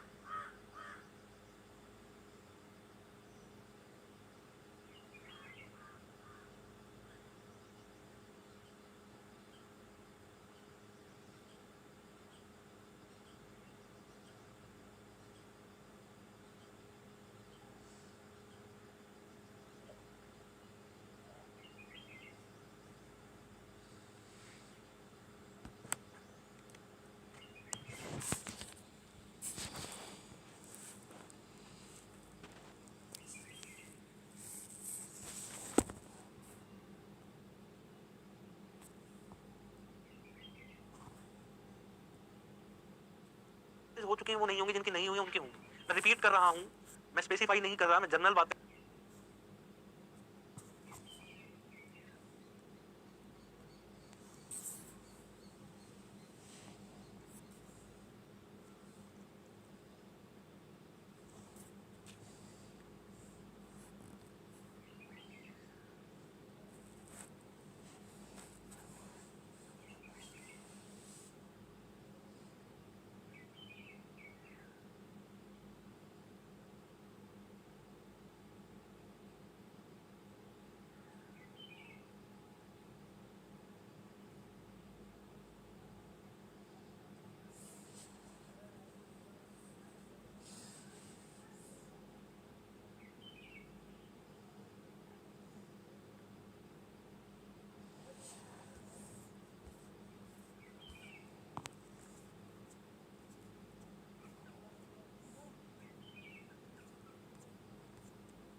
हेलो प्यारे बच्चों, पेपर में प्लेटफॉर्म पर आप सभी बच्चों का स्वागत है। मेरा नाम रिंकू कौशिक। उम्मीद करता हूं आप सभी स्वस्थ होंगे, आप अपने एग्जाम की बहुत अच्छे से प्रिपरेशन कर रहे होंगे। और बिना किसी देरी के आज के सेशन की हम शुरुआत करेंगे, ठीक है। लास्ट सेशन हमने क्या पढ़ा था, पैरेलल प्लेट कैपेसिटर पढ़ा था, फील्ड विद डाइलेक्ट्रिक मीडियम हमने पढ़ा था, spherical capacitor field with dielectric medium हमने चर्चा की थी, cylindrical capacitor field with dielectric medium capacitor in series and parallel, ठीक है। Electrostatic potential energy due to two charge distribution, इसके बारे में भी हमने डिस्कस किया था, ठीक है ना। तो बिना किसी देरी के आगे कंटिन्यू करते हैं क्लास को, है ना। आज बेसिकली हमें जो पढ़ना है वो क्या क्या पढ़ना है। एक तो मोनोपोल मोमेंट के बारे में थोड़ी सी चर्चा करनी है, मोनोपोल मोमेंट क्या होता है। इलेक्ट्रिक डाइपोल मोमेंट के बारे में हम बात करेंगे कि इलेक्ट्रिक डाइपोल मोमेंट क्या होता है। Electrostatic potential due to electric dipole moment, इस पर हम डिस्कस करेंगे। Electrostatic field due to electric dipole moment, इस पर हम डिस्कस करेंगे। साथ ही साथ क्वाड्रपोल मोमेंट क्या होता है ये भी हम देखने वाले हैं, ठीक है।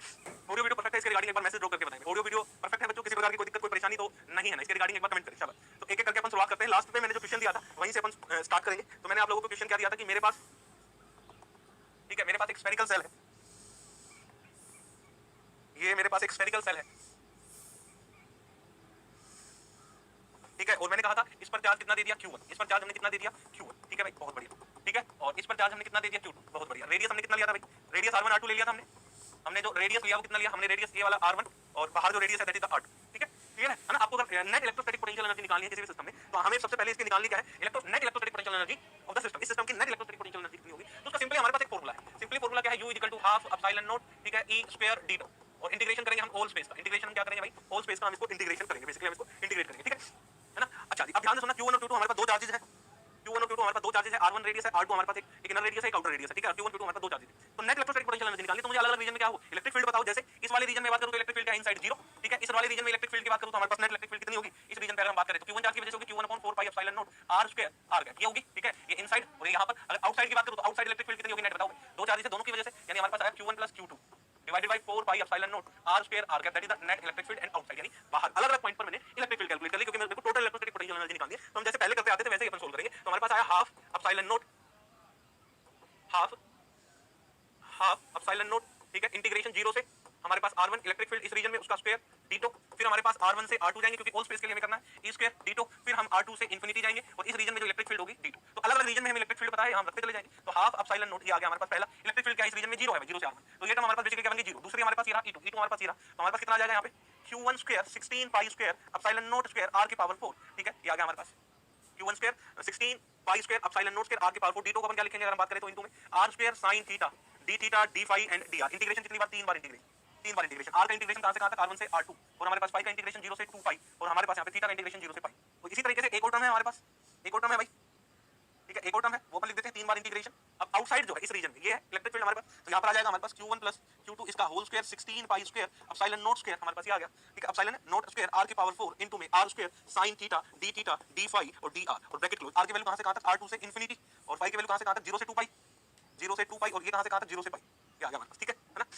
अब आपको कैलकुलेट करना है तो इंटीग्रेट करो भाई पूरे का, half epsilon not integration, half epsilon not integration q1 square अपने पास बाहर आ गया, यहां पर आ गया हमारे पास q1 square 16 pi square epsilon naught square, ये रहा q1 square 16 pi square epsilon naught square 1/r square, ठीक है, यहां पर 1/r स्क्वायर dr, फिर हमारे पास sin थीटा d थीटा, फिर हमारे पास d फाई, ठीक है, फिर हमारे पास बाहर आ जाएगा q1 q2 को फिर से भाग ले लो भाई, ये आया q1 प्लस q2 इसका whole square 16 pi square epsilon naught square, ठीक है, 16 pi square epsilon naught square 1/r square 1/r square dr, फिर हमारे पास आया sin थीटा d थीटा, फिर हमारे पास आया d फाई, ठीक है, ये 0 से 2 पाई, 0 से पाई, और ये हमारे पास कितना आ जाएगा भाई r2 से इंफिनिटी, ठीक है, और ये हमारे पास कहां से कहां तक था, r1 से r2, तो यहां पर रखेंगे हमारे पास आ गया हाफ एप्सिलॉन नॉट इनटू में q1 square 16 pi square epsilon naught square, ठीक है, इसका अरे भाई कंप्लीट स्क्वायर है 0 से 2 पाई 0 से पाई, और ये r1 से r2, ठीक है, ये आ गया हमारे पास इनटू में। अब इसका करेंगे तो हमारे पास कितना आ जाएगा माइनस आ जाएगा -1/r, -1/r का मतलब क्या हो गया यहाँ पर, ठीक है, यहाँ पर आ गया 1/r1, ठीक है, माइनस में 1/r2, लिमिट इंटरचेंज कर दो, माइनस आएगा तो लिमिट इंटरचेंज करेंगे तो पॉजिटिव है 1/r1 माइनस 1/r2, हाँ, ठीक है, करके देख लेना भाई, ये आ गया 2 इनटू में ये 2 पाई, मैंने डायरेक्ट लिख दिया है, ये आया q1 प्लस q2 इसका होल स्क्वायर, फिर से 16 pi square epsilon naught square into में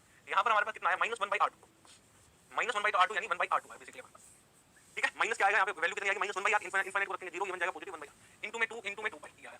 तो ओवरऑल इलेक्ट्रोस्टैटिक पोटेंशियल एनर्जी आई कितनी हमारे पास, एप्सिलॉन नॉट से ये कट गया हमारे पास 4 पाई से ये कट गया भाई, तो हमारे पास आया q1 square 8 pi epsilon not 1/r1 minus में q1 square 8 pi epsilon naught r2, फिर यहाँ पर प्लस, ठीक है, ये आ गया 4 पाई से फिर कट गया हमारे पास 4 पाई बचा, ठीक है, और इनटू में 1/2 और आ जाएगा हमारे पास, इनटू में 1/2 एप्सिलॉन नॉट से ये कट गया, तो ये आया q1 प्लस q2 इसका whole square divided by 8 pi epsilon naught, ठीक है, 1/r2, ये आ गया हमारे पास, ठीक है, 1/r2। अब इसको ओपन कर लो, ओपन करेंगे तो हमारे पास बेसिकली कितना आया q1 square 8 pi epsilon not r1 minus q1 square 8 pi epsilon naught r2, फिर आया इसको ओपन करो q1 square 8 pi epsilon naught r2, फिर हमारे पास plus q2 square 8 pi epsilon naught r2, ठीक है, फिर हमारे पास एक और आया भाई, इन दोनों को मल्टीप्लाई किया 2 q1 q2 divided by 8 pi epsilon naught r2, क्या गया। अब q1 ये पॉजिटिव या नेगेटिव कट गया हमारे पास, इलेक्ट्रोस्टैटिक पोटेंशियल एनर्जी बेसिकली हमारे पास कितना आया q1 upon 8 pi epsilon not r1, फिर आया q2 square upon 8 pi epsilon naught r2, फिर हमारे पास कितना आया 2 q1 q2 divided by 8 pi epsilon naught r2, ठीक है, ये हमारे पास क्या आया, दैट इज द रिजल्ट, ये हमारे पास बेसिकली एक रिजल्ट निकल कर आया है, यानी इस सिस्टम की जो नेट इलेक्ट्रोस्टैटिक पोटेंशियल एनर्जी है वो ये हमारे पास क्या है, नेट इलेक्ट्रोस्टैटिक पोटेंशियल एनर्जी, यानी पहला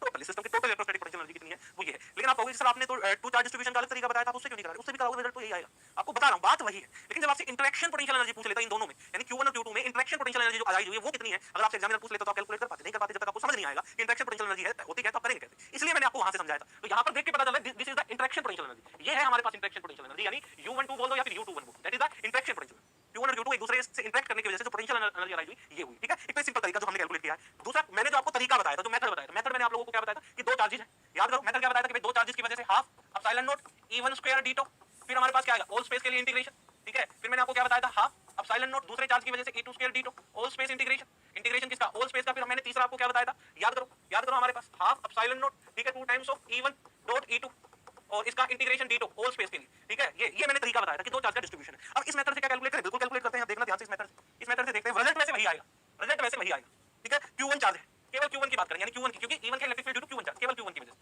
केवल, और ये है हमारे पास, ठीक है, मुझे बताओ ये चार्ज कितना है q1, ये चार्ज कितना है q2, तो मुझे बताओ q1 की वजह से electric field due to q1 charge, electric field due to q1 charge, तो q1 चार्ज की वजह से इलेक्ट्रिक फील्ड कितना होगा, electric field due to q2 charge, q2 charge की वजह से इलेक्ट्रिक फील्ड कितना होगा, ठीक है, ये आप लोगों को बताना है। तो इंटरेक्शन पोटेंशियल एनर्जी आपको, तो q1 चार्ज की वजह से इलेक्ट्रिक फील्ड बताओ, तो इस पॉइंट पर E1 क्या होगी हमारे पास, बताओ। अब रीजन देखो, गोल लगा के मैं डायरेक्ट लिख रहा हूं, इलेक्ट्रिक फील्ड गोल लगा कर आप निकाल सकते हो, है ना। तो अगर हमारे पास r की वैल्यू r1 से है तो हमारे पास इलेक्ट्रिक फील्ड क्या है भाई, E1 0 है।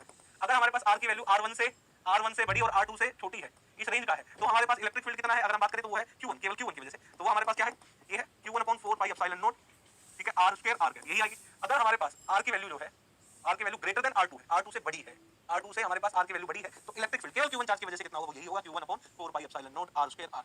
अब हम Q2 चार्ज के बारे में बात कर रहे थे, Q2 चार्ज की वजह से बताओ R1 से छोटी है तो इलेक्ट्रिक फील्ड हमारे पास Q2 चार्ज की वजह से 0। अब हमारे पास R2 यानी हमारे पास जो इलेक्ट्रिक फील्ड है वो R1 से बड़ी है और R2 से छोटी है, तो उसकी वजह से इलेक्ट्रिक फील्ड क्या होगी, 0 होगी। और हमारे पास जो इलेक्ट्रिक फील्ड है वो R2 से बड़ा है, R2 से हमारे पास बड़ा है, तो उसकी वजह से यानी उसकी वजह से बाहर आउटसाइड R2 से बड़ा है, तो उसकी वजह से इलेक्ट्रिक फील्ड कितनी होगी, Q2/4 पाई epsilon naught r square r cap. ये जो इलेक्ट्रिक फील्ड लिखी है, क्या ये आपको समझ आया कि कैसे लिखी है? नहीं समझ आया तो मुझसे एक बार पूछ सकते हैं, क्योंकि मैं मुद्दे पे आऊंगा फिर।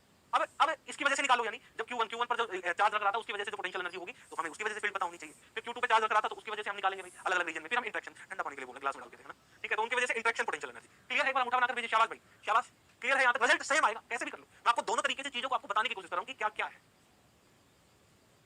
शाबाश बताओ, बहुत बढ़िया, क्लियर है ना? अब हम Q1 यानी ये इसको हम क्या बोल देते हैं, इसको हम बोल देते हैं U1, और इसको हम क्या बोल देते हैं U2, और इसको हम क्या बोल देते हैं U3। तो अलग अलग हम कैलकुलेट करेंगे ताकि हमें समझ में आ जाए। तो सबसे पहले हम U1 निकाल लेते हैं, ये रहा हाफ एप्सिलॉन नॉट, ये हमारे पास E1 का स्क्वायर d2 इंटीग्रेशन कहां से कहां तक, होल स्पेस का इंटीग्रेशन, तो हम इसको लिखेंगे half epsilon not bar limit integration 0 से r1 E1 उस रीजन में जो है d2, फिर हमारे पास r1 से r2 इस रीजन में जो है E2 सॉरी E1 की वजह से निकाल रहे हैं, E1 का स्क्वायर d2, फिर हमारे पास r2 से इंफिनिटी इस रीजन में जो इलेक्ट्रिक फील्ड है वो d, ठीक है? तो इसको हम कैलकुलेट कर रहे हैं U1, तो U1 को जो अपन कैलकुलेट कर रहे हैं तो हाफ एप्सिलॉन नॉट, ठीक है? ये आ गया हमारे पास ब्रैकेट लो, तो ये E1 क्या है, तो 0 है इस रीजन में तो 0 है, बाकी ये दो रीजन है, इन दोनों रीजन में हमें पता ही है, तो 3 बार इंटीग्रेशन करेंगे हमारे पास, इसका करेंगे तो हमारे पास Q1 square 16 pi square epsilon naught square r की पावर 4 इनटू में r square sin theta d theta d phi dr, और कहां से कहां तक r की वैल्यू r1 से r2, और ये 0 से 2 पाई और ये 0 से पाई।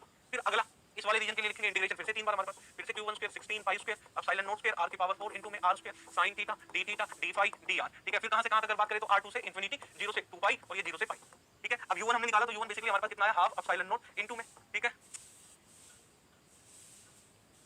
हाफ एप्सिलॉन नॉट, ठीक है? ये आया Q1 square 16 pi square epsilon naught square into में, अब देखो ये 1/r स्क्वायर बचेगा, यहां पर 1/r स्क्वायर dr, फिर हमारे पास आया sin थीटा d थीटा, फिर हमारे पास आया d phi, ये 0 से 2 पाई, ये 0 से पाई, और ये हमारे पास r1 से r2, ये हमारे पास r1 से r2 आ गए, ठीक है ना? ये आ गए r1 से r2, क्लियर है? सेम कहानी हमारे पास यहां पर भी होगी, प्लस में हाफ एप्सिलॉन नॉट इनटू में Q1 square 16 pi square epsilon naught square into में 1/r स्क्वायर dr, फिर आया sin थीटा d थीटा, फिर आया d phi, phi की वैल्यू कहां से कहां तक कंप्लीट स्क्वायर है, 0 से 2 पाई, फिर 0 से पाई, और ये r2 से इंफिनिटी। अब इसमें ये वैल्यू रखते चले जाओ, अब इसमें क्या करते चले जाओ, ये वैल्यू रखते चले जाओ, ये वैल्यू रखते चले जाओ, तो आपके पास रिजल्ट आता चला जाएगा। तो U1 बेसिकली आया एप्सिलॉन नोट कर दिया Q1 स्क्वायर, ठीक है? चलो यार ऐसे रख लेते हैं, देखो यार मैं सीधा ये वैल्यू रख दूं क्या, चलो यार सीधा लिख देते हैं, हाफ इनटू में Q1 स्क्वायर इनटू में 4 पाई इनटू में 4 पाई, ठीक है? इनटू में एप्सिलॉन नोट, ये हमारे पास कितना आया, minus 1/r1 minus 1/r2 into में 4 पाई, फिर half epsilon note Q1 square, ये एप्सिलॉन नोट कर दिया, हमारे पास आ गया Q1 स्क्वायर, फिर 4 पाई इनटू 4 पाई लिख दिया एप्सिलॉन नोट इनटू में, ये हमारे पास कितना आ जाएगा, माइनस यानी 1/r2 4 पाई से ये 4 पाई कट गया हमारे पास, क्लियर है? क्लियर है भाई, 4 पाई से ये 4 पाई कट गया हमारे पास, क्लियर है? क्लियर है? तो U1 हमारे पास कितना आया, U1 बेसिकली कितना है हमारे पास, Q1 square 8 pi epsilon note r1 minus Q1 square 8 pi epsilon note r2 plus Q1 square 8 pi epsilon note r2 cut गया, U1 की वैल्यू आई Q1 square 8 pi epsilon note r, ये देखो भाई integration करा, minus के साथ आया हमारे पास, तो माइनस फिर माइनस प्लस हो जाएगा हमारे पास, ठीक है ना? समझ पा, क्लियर है ना? मैंने ये सही तो लिखा है ना, एक बार इसको रीचेक कर लेते हैं भाई। हमने इंटीग्रेशन करेंगे तो minus 1/r2 plus 1/r minus है, हाँ ठीक है, ठीक है? क्लियर है? बाकी हमारे पास सब कुछ वही आया U1 अपने पास वही आया। अब आप निकालो U2, अब U2 जब निकालोगे तो और भी आसान है, U2 कैसे निकालोगे, हाफ एप्सिलॉन नॉट E2 का square d2 integration whole space का, तो ये आया हाफ एप्सिलॉन नॉट इंटीग्रेशन। अब देखो अब लिमिट आपको लगानी पड़ेगी, फिर आप कहां से करना, 0 से r1 E2 d2, फिर हमारे पास आ गया r1 से r2 E2 स्क्वायर d2, फिर हमारे पास आ गया प्लस में E3 का स्क्वायर d2, ठीक है? r2 से इंफिनिटी U2 इक्वल टू, अब देख लो भाई इसको, अब मुझे बताओ 0 से r1 E2 0, r1 से r2 E2 0, केवल r2 से बड़ा जो है उसमें सर्वाइव कर रही है, तो यानी ये हमारे पास 0 बन गई, ये हमारे पास 0 बन गई, और यहाँ पर हमें इलेक्ट्रिक फील्ड पता है, तो सीधा सीधा लिख देता हूँ हाफ एप्सिलॉन नॉट 3 बार इंटीग्रेशन, ठीक है? यहाँ पर आ गया Q2 का square upon 16 pi square epsilon naught square r की पावर 4 इनटू में r square sin theta d theta d phi dr, r की वैल्यू कहां से, r2 से इंफिनिटी, और हमारे पास ये 0 से 2 पाई और ये 0 से पाई, इसको सोल्व करेंगे तो हाफ एप्सिलॉन नॉट इनटू में Q2 का square 16 pi square epsilon naught square, ये आ गया हमारे पास इनटू में हमारे पास 1/r स्क्वायर dr, कहां से कहां तक आ गया हमारे पास, r2 से इंफिनिटी इनटू में, फिर हमारे पास आया sin थीटा d थीटा, फिर हमारे पास आया d phi की वैल्यू 0 से 2 पाई और ये 0 से पाई, ठीक है? तो हमारे पास इलेक्ट्रोस्टैटिक पोटेंशियल एनर्जी बेसिकली जो आया वो क्या आया भाई, ये आया Q2 का स्क्वायर डिवाइडेड बाय 2 इनटू में 16 पाई स्क्वायर एप्सिलॉन नॉट, ये रहा 16 पाई स्क्वायर एप्सिलॉन नॉट, ये कितना आ जाएगा, इनटू में 1/r2 इनटू में 2 इनटू में 2 पाई, ये कट गया हमारे पास 4। U2 कितना आया हमारे पास, ये आया Q2 स्क्वायर, ठीक है? 8 pi epsilon naught r2, that is the U।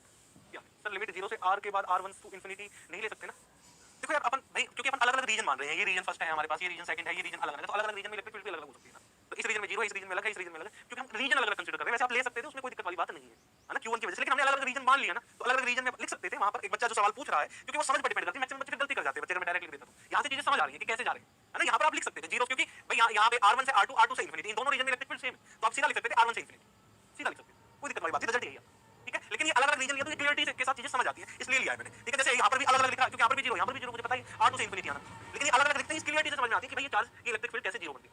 हाँ बिल्कुल आंसर सेम आएगा, यही तो मैं आपको बता रहा हूँ। तो ये हमारे पास आ गया। अब हमारे पास बच गया एक और, U12 निकालो या फिर U12 या U21 निकालो, तो ये कितना आ जाएगा अगर हम इसकी बात करें तो बताओ। चलो इसकी अगर बात करें तो कितना आएगा, हाफ एप्सिलॉन नॉट इनटू में 2 E1 डॉट E2, ये हमारे पास। और D2 इंटीग्रेशन किसका, ऑल स्पेस का, ऑल स्पेस का,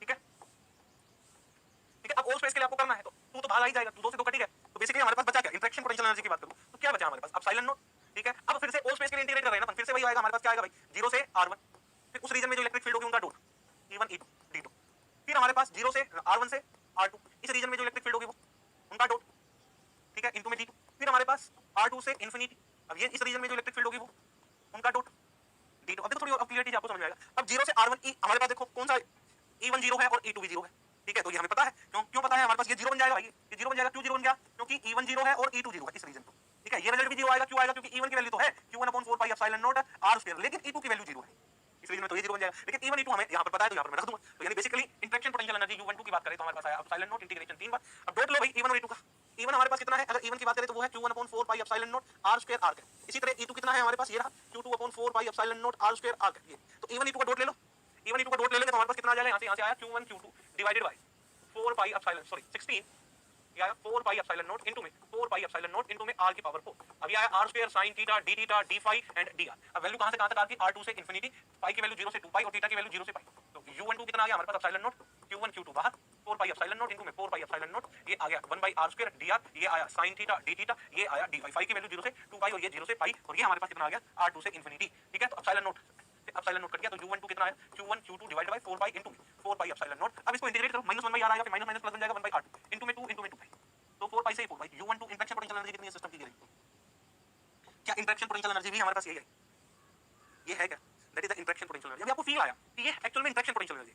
अगर मैं डायरेक्ट ये क्वेश्चन ऐसे करवा देता ना, जैसे मैंने ये सोल्व करा, अगर ये ले लेता इसकी total electrostatic potential energy calculate कराता, तो जब मैंने इसकी total electrostatic potential energy calculate कराई तो हमारे पास ये रिजल्ट आया, तो ये रिजल्ट आ गया। अब इसमें समझ नहीं आया, वो समझाने के लिए कि ये वो वाली एनर्जी है जब Q1 चार्ज हम डाल रहे थे इनर वाली सेल पर, ये वो एनर्जी प्रोड्यूस हुई है सिस्टम में जब मैं Q2 चार्ज डाल रहा था आउटर सेल पर। लेकिन ये कौन सी है, ये वो आई कि जब Q2 चार्ज डाला तो Q1 Q2 के साथ इंटरेक्ट करेगा, यानी इलेक्ट्रिक, क्योंकि Q1 की वजह से इलेक्ट्रिक फील्ड होगी, तो इलेक्ट्रिक फील्ड होगी तो एडिशनल इलेक्ट्रिक फील्ड आई तो मुझे एडिशनल फोर्स लगाना पड़ेगा, एक्सटर्नल फोर्स एडिशनल लगाना पड़ेगा, जिसकी वजह से वर्क और एक और फैक्टर निकल रहा है, वर्क का वही है, और वही वर्क एज पोटेंशियल एनर्जी के फॉर्म में सिस्टम में है, that is the interaction potential energy. ये क्लियरिटी समझाने के लिए मैंने आप लोगों को बताया है, ये है U1 हमारे पास और ये है U2, ठीक है। अब सवाल जो है वो आपके ले लेते हैं। सर एक क्वेश्चन में metallic sphere of radius r का पोटेंशियल v है which is enclosed in a concentric which is concentric shell radius 2v potential 2v then find the value. भाई ये देखो अभी मैंने करवाया नहीं है, ठीक है, आगे के सवाल पे मत जाओ, ये पता है कौन सी इक्वेशन से बड़ी आसानी से सवाल सोल्व हो जाएगा जब हम लैप्लास इक्वेशन की बात करें, लैप्लास और पॉइसन इक्वेशन की बात करें।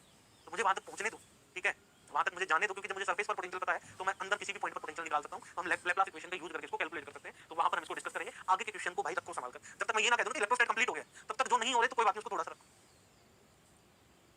ठीक है बच्चे ना। ये आगे का सवाल है, ये आप पीवाई क्यों पूछ रहे हो मुझसे, जैन का पीवाई क्यों है जहां तक मुझे ध्यान आ रहा है। सर आपकी स्लाइड नंबर 7 पर limit of electric field and radius फिर से समझा देंगे ये प्लीज, ठीक है। स्लाइड नंबर 7, मेरी स्लाइड नंबर 7 ये रहेगी। हां इसमें क्या बताऊं मैं बच्चों, बताओ शाबाश, इसमें क्या बताऊं, ये रेडियस r1 है, ये रेडियस r2 है। भाई किसी को कोई डाउट है, किसी को अगर पहले सबसे पहले जिनको कोई डाउट नहीं है एक बार मुझे ये बनाकर भेजे, ताकि किसी को डाउट है फिर अपन वो डाउट वाला पार्ट देखें।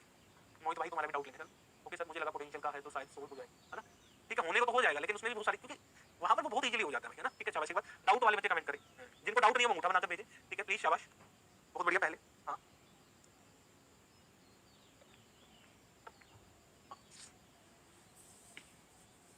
बहुत बढ़िया, बहुत बढ़िया है ना। अब जिनके डाउट है वो एक बार डाउट पढ़ लेते हैं, फिर एक साथ अपन ले लेंगे। अब आपको ये टर्म समझ में आया कि ये क्या है, ये क्या है, ये क्या है। अब आपको ये क्लियरिटी से समझ आया, ठीक है। यहाँ पे लिख देता हूँ अनदर मेथड में उसी क्वेश्चन को सोल्व करने के लिए। और मैंने आपको कहा था इंटरेक्शन पोटेंशियल एनर्जी बतानी थी, है ना। सर मेरी पहली लाइव क्लास है, तब से रिकॉर्डिंग देख रहा था यार, बहुत बहुत बधाई हो आपको। तो सेकंड वाला सोल्व करना भी जरूरी है, नहीं आप सेकंड वाला कर सकते हो। अगर आपसे इंटरेक्शन पोटेंशियल एनर्जी पूछे तो आप कैसे निकालोगे, मैं आपको वो बताने की कोशिश करिए। सेकंड वाले से कोई जरूरी नहीं है कि आप सेकंड वाला सोल्व करो, ठीक है। सर प्लीज A2 कैसे जो बिल्कुल बिल्कुल भाई बिल्कुल बिल्कुल बरसा रानी जी मैं बिल्कुल बताऊंगा। एक बार सभी बच्चों के साथ कमेंट ले लेता हूं, कमेंट दिखा दे मुझे एक बार मैं कमेंट ले लेता हूं बच्चों, ताकि आपके सारे डाउट एक साथ में ले लूं, एक्सप्लेन एक साथ कर दूं। अरे छोटी सी चीज जो भी है ना। सेकंड वाले में 0 सर चलो भाई एक ऊपर ऊपर करना एक बार। मोहित नाम का एक बच्चा था सर। R1 और R2 का डिफरेंट इलेक्ट्रिक फील्ड है ना सर, जबकि R2 से इनफाइनाइट तक अलग इलेक्ट्रिक फील्ड है। बात करते हैं चलो भाई, चलो आ जाओ भाई। अब ध्यान से सुनना भाई पहले, ठीक है? नहीं आ सकते हैं इंटरेक्शन पोटेंशियल एनर्जी पे, कभी पूछा नहीं है, पूछा नहीं है लेकिन पूछ सकता है अगला, पूछा नहीं है लेकिन आ सकते हैं, पूछ सकते हैं। तो इलेक्ट्रोस्टैटिक पोटेंशियल एनर्जी पे तो सवाल है, तो ध्यान ध्यान से सुनना मेरी बात। क्या सबको ये क्लियर है पहले वाला मेथड कि भाई अलग-अलग रीजन में इलेक्ट्रिक फील्ड निकालो, इस रीजन में इलेक्ट्रिक फील्ड 0, इस रीजन में गोज लो लगाया तो इलेक्ट्रिक फील्ड आई, यहां पर गोज लो लगाया तो इलेक्ट्रिक फील्ड आई। तो ये अलग-अलग रीजन में हम इलेक्ट्रिक फील्ड निकालें, यहां तक क्लियर है। इसके लिए एक बार उठा जाना चाहिए सबका, ठीक है? ये कैसे सोल्व किया है, ये रिजल्ट आया हमारे पास, इसको सोल्व करने के बाद यहां तक क्लियर, यहां तक क्लियर, शाबाश।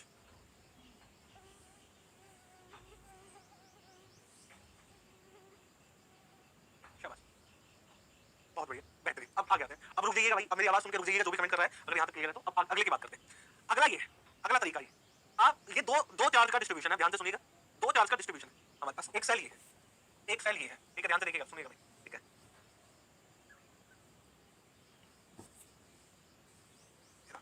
Inner radius R1, outer radius R2। हम फॉर्मूला क्या लगा रहे हैं? U1 plus U2 plus U1। हम ये निकाल रहे हैं, ये क्या है कि जब मैं इनर सेल पर, जो अंदर वाली सेल पर था, जब मैं इस पर Q1 चार्ज रख रहा था, तो जो वर्क डन हुआ वही work done as a potential energy की फॉर्म में सिस्टम में स्टोर हो गया, इस सिस्टम। अब Q1 की वजह से इलेक्ट्रिक फील्ड क्या आएगी, रीजन का नाम दे देता हूं, फर्स्ट, सेकंड, थर्ड। ध्यान से समझना। अब Q1 की वजह से इलेक्ट्रिक फील्ड कितनी आएगी, केवल Q1 की। तो फर्स्ट रीजन में Q1 की वजह से इलेक्ट्रिक फील्ड कितनी आएगी, 0। सेकंड रीजन में हमारे पास इलेक्ट्रिक फील्ड कितनी आएगी भाई, Q1/4 pi epsilon naught R square R cap. Third region में हमारे पास इलेक्ट्रिक फील्ड कितनी आएगी Q1 की वजह से, Q1/4 pi epsilon naught R square R cap. यही आएगी, क्लियर? कोई Q2 चार्ज नहीं दिया। अब मैं कह रहा हूं कि मैंने अब इस पर चार्ज दे दिया, क्या दे दिया, Q2 चार्ज। अब Q2 चार्ज की, केवल Q2 चार्ज, इलेक्ट्रिक फील्ड हम केवल और केवल Q2 चार्ज की वजह से बात कर रहे हैं। यानी हम इलेक्ट्रिक फील्ड किसके लिए बातचीत कर रहे हैं, हम इलेक्ट्रिक फील्ड बात कर रहे हैं केवल और केवल Q2 चार्ज के लिए, हम इलेक्ट्रिक फील्ड की बात कर रहे हैं, ठीक है? सॉरी, इलेक्ट्रिक फील्ड हम कैलकुलेट कर रहे हैं किसके लिए, केवल Q2 चार्ज के लिए, ठीक है? ये हमारे पास है ना Q2, Q1 even 0 Q2 यार। अब हम केवल Q2, यानी ये वाले सेल पे कोई चार्ज नहीं है समान, क्योंकि केवल Q2, ये Q1 चार्ज के बारे में बात की थी, ये हमने केवल Q1 चार्ज की। अब हम Q2 चार्ज के लिए बात करें इलेक्ट्रिक फील्ड, तो हम नहीं मानेंगे इस पर कोई चार्ज है, हमें नहीं मानना है, ये मान ये छोड़ दो, इस पर कोई चार्ज, केवल Q2 की बात करेंगे। तो फर्स्ट रीजन में Q2 की वजह से इनसाइड तो 0 होता है ना भाई, तो मुझे एक बात बताओ, फर्स्ट रीजन में Q2 चार्ज की वजह से इलेक्ट्रिक फील्ड 0, सेकंड रीजन में Q2 चार्ज की वजह से इलेक्ट्रिक फील्ड 0, थर्ड रीजन में Q2 चार्ज की वजह से इलेक्ट्रिक फील्ड कितना हुआ, Q2/4 पाई epsilon naught R square R। अरे ये है थर्ड रीजन, यहां पर इंडिविजुअल चार्ज की बात कर रहे हैं हम यहां पर भाई। आप इस बात को समझने की कोशिश करो कि हम यहां पर इंडिविजुअल चार्ज के लिए बात कर रहे हैं। तो ये केवल Q2, ये केवल Q1। समझ में आई बात, समझ में आई कि नहीं आई? अब किसी को कोई डाउट हो तो ये Q1 Q2 कैसे, अब इंडिविजुअल चार्ज की वजह से, अब हमें फॉर्मूले में लगाना है, इस वाले फॉर्मूले में। तो ये U1 की वजह से, ये U2 की वजह से, U12 की वजह से, तो U1 की वजह से इलेक्ट्रिक फील्ड ये रही। तो U1 के लिए हमारे पास कितना होगा, ये होगा half epsilon not E1 square D2, और इंटीग्रेशन होल स्पेस के लिए करना है, ये लो ये आ गया हमारे पास। फिर हमें निकालना है U2 की वजह से, तो इलेक्ट्रिक फील्ड केवल U2 चार्ज की वजह से, केवल U2 चार्ज की वजह से ये निकालना है। लेकिन मुझे इंटरेक्शन पोटेंशियल एनर्जी निकालना है, तो फॉर्मूला क्या है, अगर इंटरेक्शन पोटेंशियल एनर्जी निकालना है तो ये रहा, ठीक है? अब अलग-अलग रीजन में जो E1 E2 है ना, उसका डॉट प्रोडक्ट लिखो।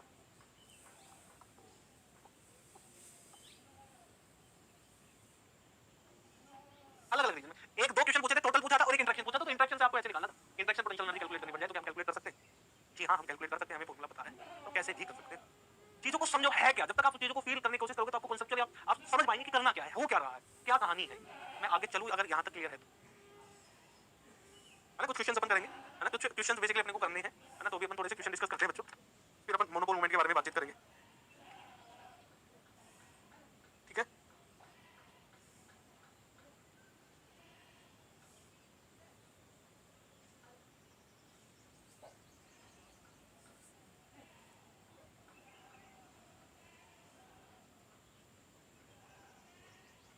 है ना?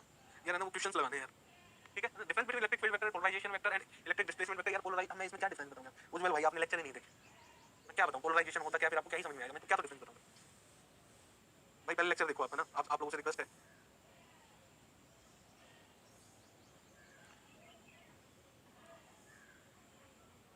अरे यार, ठीक है? सर ओके, चैट में लगा है पूरा क्वेश्चन नहीं, हाँ बताओ भाई, है ना? यहाँ तक क्लियर है क्या, शाबाश, है ना? क्लियर है? तो मुझे है ना कुछ क्वेश्चंस ऐड करवाने हैं अभी आप लोगों के लिए, ठीक है? तो पहले एक बार मैं मोनोपोल मूवमेंट बता देता हूँ, कुछ क्वेश्चन आप पहले मोनोपोल मूवमेंट समझा देता हूँ क्या होता है ना? कैसे कैलकुलेट करते हैं, तो दो चार न्यूमेरिकल आप लोगों को दे दूंगा कैलकुलेट करने के लिए, ठीक है? डायपोल मूवमेंट कैसे निकालते हैं, दो चार न्यूमेरिकल कर देता हूँ, फिर उसके बाद अपन क्वेश्चंस कर लेंगे। तो पहले मोनोपोल मूवमेंट निकाल लेते हैं ना, पहले मोनोपोल मूवमेंट जब हम निकालते हैं, यानी क्यों मोनो बोला जाता है, मोनोपोल मूवमेंट, ठीक है? तो हम कैसे निकालते हैं, समीशन ऑफ क्यू, यानी टोटल चार्ज का क्या कर दो, सम कर दो, जितने भी चार्जेस हैं उनका क्या कर दो, सम कर दो, ठीक है? अगर डिस्क्रीट सिस्टम है, ठीक है? मोनोपोल मूवमेंट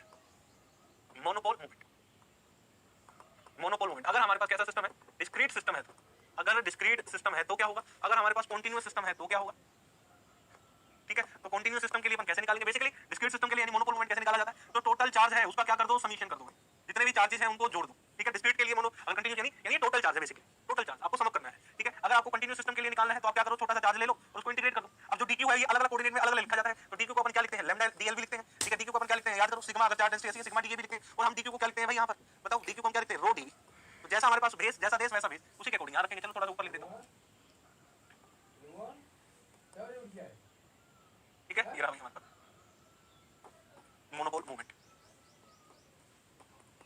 डीक्यू, ठीक है। तो हम यहाँ पे डीक्यू की बात करते हैं, तो डीक्यू अपन अलग अलग तरीके से लिखते हैं। डीक्यू को अपन क्या लिखते हैं, ये भी लिखते हैं lambda D L D Q equal to, ठीक है। तो D Q equal to sigma D और हमारे पास D Q equal to rho D, ठीक है। तो लाइन इंटीग्रल के लिए मोनोपोल मोमेंट निकालना हो तो हमारे पास कितना आएगा, ये आएगा लैम्डा डीएल, ठीक है, ठीक है। सरफेस चार्ज डेंसिटी यानी सरफेस पर चार्ज, अगर लाइन पर है, अगर चार्ज सरफेस पर है, अगर मोनोपोल निकालना है तो क्या आएगा, सरफेस पर है तो सिग्मा इनटू में डी, ठीक है। अगर हमारे पास वॉल्यूम में है तो मोनोपोल मोमेंट कितना आ जाएगा भाई, क्या आ जाएगा, रो इनटू में डी। तो इस तरीके से अपन इसको निकाल सकते हैं अलग अलग सिस्टम के लिए। बेसिकली आपको जो बात है वो समझ आ गई होगी। तो जैसा हमारे पास एक छोटा सा चार्ज लेते हैं, फिर हम उसको इंटीग्रेट कर देते हैं, जैसा सिस्टम होगा उसके अकॉर्डिंग हम इसको इंटीग्रेट करके लिख देते हैं। तो इस तरीके से हम बेसिकली कैलकुलेट करते हैं। आगे चलते हैं, ये अब एक आधा एग्जांपल कर लेते हैं। ये रहा पहला एग्जांपल, दो चार्जेस हैं हमारे पास, ये है क्यू, ये है टू क्यू। तो मोनोपोल मोमेंट कितना होगा बताओ, दो चार्जेस है ना हमारे पास, चार्ज आई की वैल्यू 1 से लेके 2 तक यानी क्यू आई, यानी q1 प्लस q2, दोनों चार्जेस का क्या कर दो सम, इसको q1 बोल दो, इसको q2 बोल दो। मोनोपोल मोमेंट कितना हो गया भाई, यहाँ पर हमारे पास बात करें तो हमारे पास हो गया ये, ठीक है। कितना आया, q plus 2q, total charge यानी सम कर दो, that is the monopole moment, ठीक है। क्लियर है। एक और एग्जांपल करते हैं, नेक्स्ट एग्जांपल आप लोगों के लिए ये रहा भाई, हमारे पास एक ट्रायंगल है, इस पे चार्ज q, इस पे -2q और इस पे +2q। मोनोपोल मोमेंट बताओ q मोनो कितना हुआ, तो q mono basically total charges का सम, समीशन ऑफ qi। तो यानी जो भी ये चार्जेस हैं उनको क्या कर दो, ऐड कर दो, समीशन यानी टोटल चार्ज का समीशन, यानी i की वैल्यू 1 से लेके 3 तक, यानी q1 plus q2 plus q3। तो हमारे पास कितना आ गया ये बताओ भाई, q आया। क्लियर है। मोनोपोल मोमेंट निकाल लो क्या, मोनोपोल मोमेंट मेरे अकॉर्डिंग आप कैलकुलेट कर सकते हो, टोटल चार्ज बेसिकली आपको बताना है। अब आता है डाइपोल मोमेंट। डाइपोल मोमेंट कैसे निकालते हैं, बहुत सिंपल सा फॉर्मूला है। जब भी आप लोगों के पास डिस्क्रीट है ना, सबसे पहले डिस्क्रीट सिस्टम के लिए बात करेंगे, तो डाइपोल मोमेंट निकालने का फॉर्मूला है चार्ज इनटू में उसकी लोकेशन, आई की वैल्यू 1 से लेके n तक। किसी भी सिस्टम का अगर आपको डाइपोल मोमेंट निकालना है तो आप इस तरीके से निकालें, ये फॉर्मूला है, चार्ज जो चार्ज रखा है उसकी जो लोकेशन है वो, ठीक है। जैसे पहला एग्जांपल, फर्स्ट एग्जांपल ये रहा हमारे पास, ये चार्ज है, ध्यान से देखना भाई, ये चार्ज है -q, ये है q, इसको मैंने माना ओरिजिन, और जो ये डायरेक्शन है दैट इज द z, तो इसका डाइपोल मोमेंट कितना हो, डाइपोल बताओ, ये जो सेपरेशन है that is the d। Dipole moment बताओ, डाइपोल मोमेंट का फॉर्मूला क्या है, दो चार्जेस हैं तो हमारे पास i की वैल्यू 1 से लेके 2 तक qi और उसकी लोकेशन r आई। तो हमने क्या किया, इसको मैंने क्या मान लिया, इसको माना q1 और इसको माना q2। तो r1 कितनी आई, ओरिजिन पर ही है, r2 कितनी आई बताओ भाई, d दूरी पर है, z डायरेक्शन में, तो ये इसके अंदर अपन रखेंगे। तो नेट डाइपोल मोमेंट कितना आएगा हमारे पास बताओ, ये q1 r1 q2 r2। तो हमारे पास कितना है, q1 चार्ज कितना है -q इनटू में 0, फिर हमारे पास +q इनटू में d z का। तो नेट डाइपोल मोमेंट कितना आया, q इनटू में d z का। क्या यही होता है, हम क्या लेते हैं डाइपोल मोमेंट निकालते वक्त, दो चार्जेस हो सेम अमाउंट के हो, opposite magnitude, sorry same magnitude के हो और अपोजिट साइन, यानी एक पॉजिटिव और एक नेगेटिव, तो इन दोनों में से कोई एक चार्ज लो, d से मल्टीप्लाई कर दो। और डाइपोल मोमेंट की डायरेक्शन क्या लेते थे, नेगेटिव से पॉजिटिव की तरफ, ये हम डाइपोल मोमेंट की डायरेक्शन लेते थे। वही आया क्या रिजल्ट, वही आया, डाइपोल की जो डायरेक्शन आई हमारे पास यही है, क्या रिजल्ट वही आया, हम सिंपली यही तो डाइपोल पढ़ते थे, है ना। दो चार्जेस के लिए डाइपोल, लेकिन दो से ज्यादा चार्जेस के लिए भी सिस्टम डाइपोल दे सकता है, डाइपोल मोमेंट की तरफ बिहेव कर सकता है, वो आगे बताऊंगा आप लोगों को, आगे कंसर्न करेंगे उसके रिगार्डिंग, ठीक है। एक और प्रॉब्लम लेते हैं, सेम क्वेश्चन देखना ध्यान से। अब ध्यान देखना, ये हमारे पास है, ठीक है भाई, चार्ज -q, ये +q, लेकिन मैंने ओरिजिन ये ले लिया 0 0, और ये डायरेक्शन हमारे पास z कैप है, ठीक है। ये हमारे पास कैसी है भाई, z कैप। अब ये जो डिस्टेंस है दैट इज द d/2, और ये वाली नेट डिस्टेंस हमारे पास है d और हाफ है d/2, क्लियर। z एक्सिस में आपको रखा है, तो आपको डाइपोल मोमेंट बताना है, यानी डाइपोल मोमेंट क्या होगा, फिर से भाई समीशन qi ri, i की वैल्यू 1 से लेके n तक है कि नहीं है, बिल्कुल है, शाबाश बताओ भाई, है ना, है ना। तो अब इसको क्या बोलते हैं, इसको q1 बोल देते हैं, इसको क्या बोलते हैं q2। तो हमारे पास r1 कितना आ जाएगा बताओ भाई, d/2 minus of z cap. अरे भाई ये कितनी दूरी पर है, d/2 नेगेटिव z में है, ये ओरिजिन है और ये यहाँ रखा है, यानी d/2 minus z cap, negative z direction में। r1 r2 लोकेशन कितनी बनेगी, ओरिजिन से कितनी दूरी पर है, d/2, किस डायरेक्शन में, z कैप, ठीक है। जो उसकी लोकेशन वही तो लिखेंगे। यहाँ पर आया q1 r1, फिर यहाँ पर आया q2 r2, ठीक है। जब q1 q2 हमने जब इसको मेजर किया तो हमारे पास नेट डाइपोल मोमेंट कितना आया, यहाँ पर -q इनटू में d/2 minus of z cap, फिर आया q इनटू में d/2 क्या आया, z कैप। तो नेट डाइपोल मोमेंट हमारे पास बेसिकली कितना आ गया, q d/2 z cap, q d/2 z cap. तो नेट डाइपोल मोमेंट हमारे पास कितना आ गया यहाँ से, q d z कैप, वही आया। अब एक बात यहाँ से बोलूंगा जो बहुत प्यारी बात है, अगर मैं इस क्वेश्चन में मोनोपोल मोमेंट निकालूं तो मोनोपोल मोमेंट क्या आएगा, समीशन ऑफ qi, ये आएगा। दो चार्जेस है तो मोनोपोल मोमेंट इसका क्या आएगा भाई, -q + q, यानी टोटल चार्ज कितना, 0। बहुत बढ़िया, सेम कहानी यहाँ पर, सेम कहानी यहाँ पर। इसका भी मोनोपोल मोमेंट निकालो, मोनोपोल मोमेंट क्या है, समीशन ऑफ qi, ठीक है। तो मोनोपोल मोमेंट कितना आ जाएगा यहाँ पर जब हम निकालेंगे, तो -q + q, यानी मोनोपोल मोमेंट इसका क्या आया, 0 आया, आया कि नहीं। अब ध्यान से सुनना कि मोनोपोल मोमेंट इसका भी 0 था, इसका भी 0 था। ओरिजिन में निकल गया, यहाँ पर ये दिया, लेकिन ओरिजिन में यहाँ पर क्या कर दिया, शिफ्ट कर दिया, क्या डाइपोल बदला नहीं बदला। यानी किसी सिस्टम का अगर मोनोपोल मोमेंट 0 है तो जो इलेक्ट्रिक डाइपोल मोमेंट है वो ओरिजिन पर डिपेंड नहीं करता। यहाँ से एक जरूरी बात निकली है, बहुत इंपॉर्टेंट बात है, ठीक है, इंपॉर्टेंट बात, ठीक है। Q is equal to 0, ठीक है। This means that means that ऐसे लिखो यार, अगर हमारे पास Q मोनो निकालूं नॉट इक्वल टू 0 आ जाए, इसका मतलब क्या हुआ, इसका मतलब हुआ कि the electric dipole moment, the electric dipole moment depends upon the origin, वो ओरिजिन पर डिपेंड करेगा, ठीक है। सेकंड पॉइंट, अगर मैंने मोनोपोल मोमेंट निकाला, वो 0 के बराबर आया तो इसका मतलब क्या हुआ कि the electric dipole moment the electric dipole moment does not depend upon the origin, does not depend upon the origin. तो इलेक्ट्रिक डाइपोल मोमेंट जो है वो ओरिजिन पर डिपेंड नहीं करेगा। अगर किसी सिस्टम का मोनोपोल मोमेंट 0 है तो जो डाइपोल मोमेंट जो है वो ओरिजिन पर डिपेंड नहीं करेगा। आप लोगों के सामने एग्जांपल गिरा, इसका मोनोपोल क्या है 0, ओरिजिन क्या लिया ये लिया, ठीक है। अब मोनोपोल मोमेंट उसका 0 ही था, 0 ही है, लेकिन ओरिजिन यहां से लेके यहां ले आया, शिफ्ट कर दिया, लेकिन डाइपोल मोमेंट क्या आया, सेम आया, यहां पर भी उतना ही आया और यहां पर भी उतना आया। अगर मान लो इसका मोनोपोल मोमेंट अगर 0 नहीं होता तो क्या ओरिजिन शिफ्ट करने से डाइपोल मोमेंट बदल जाता? बिल्कुल बदल जाता, बिल्कुल बदल जाता। यहां तक अगर किसी को कोई डाउट है तो प्लीज पूछे, फिर मैं आपको आगे चलता हूं। एक क्वेश्चन देता हूं बढ़िया सा, आप लोग पहले क्वेश्चन सोल्व करें। ये रहा आप लोगों के सामने क्वेश्चन, ठीक है। ये है q 2q माइनस q, ठीक है भाई, ये है ओरिजिन हमारे पास, दैट इज द ओरिजिन। ये जो डायरेक्शन है x कैप और ये वाली है y कैप, साइड कितनी है a, साइड कितनी है हमारे पास a, ठीक है। और ये कैसी है, इक्विलेटरल ट्रायंगल है, इक्विलेटरल ट्रायंगल, ठीक है। फाइंड आउट पहला मोनोपोल मोमेंट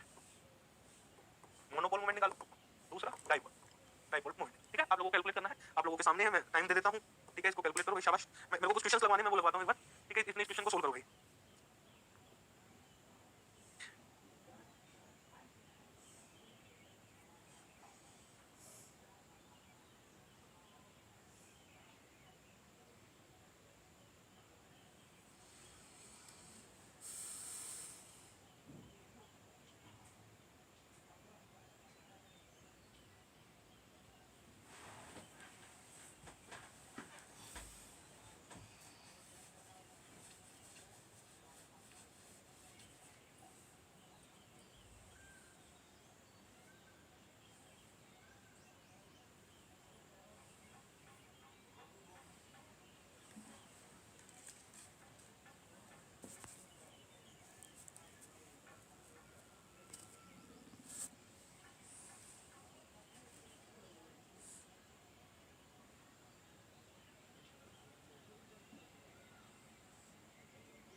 है आप लोगों ने किया होगा, ठीक है।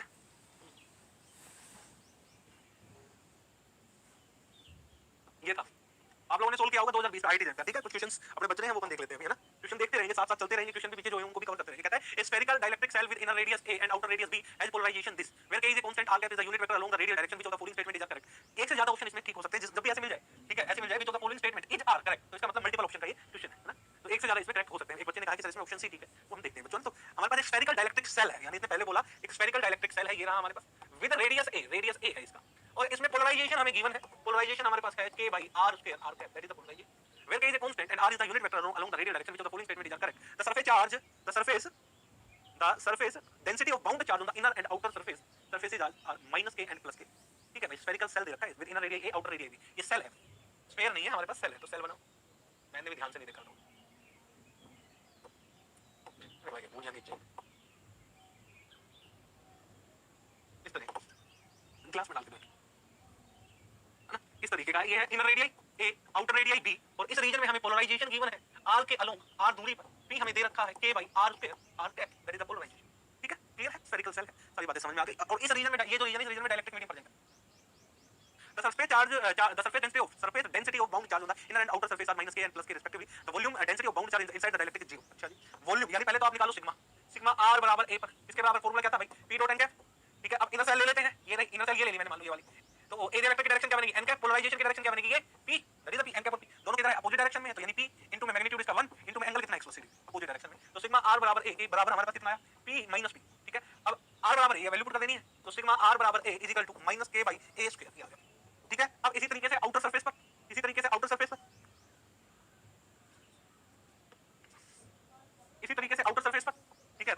हम बात करें, यहाँ पर बात करें, एन की डायरेक्शन क्या है, यही है, और पी की डायरेक्शन भी क्या है, यही है, यानी सिग्मा आर बराबर बी पर हम बात कर रहे हैं, तो पी डॉट एन के दोनों सेम डायरेक्शन में है, पी इंटू 1 इंटू में कोस 0, दोनों सेम डायरेक्शन में है, तो सिग्मा आर बराबर बी की वैल्यू कितनी आ गई हमारे पास, ये आ गई।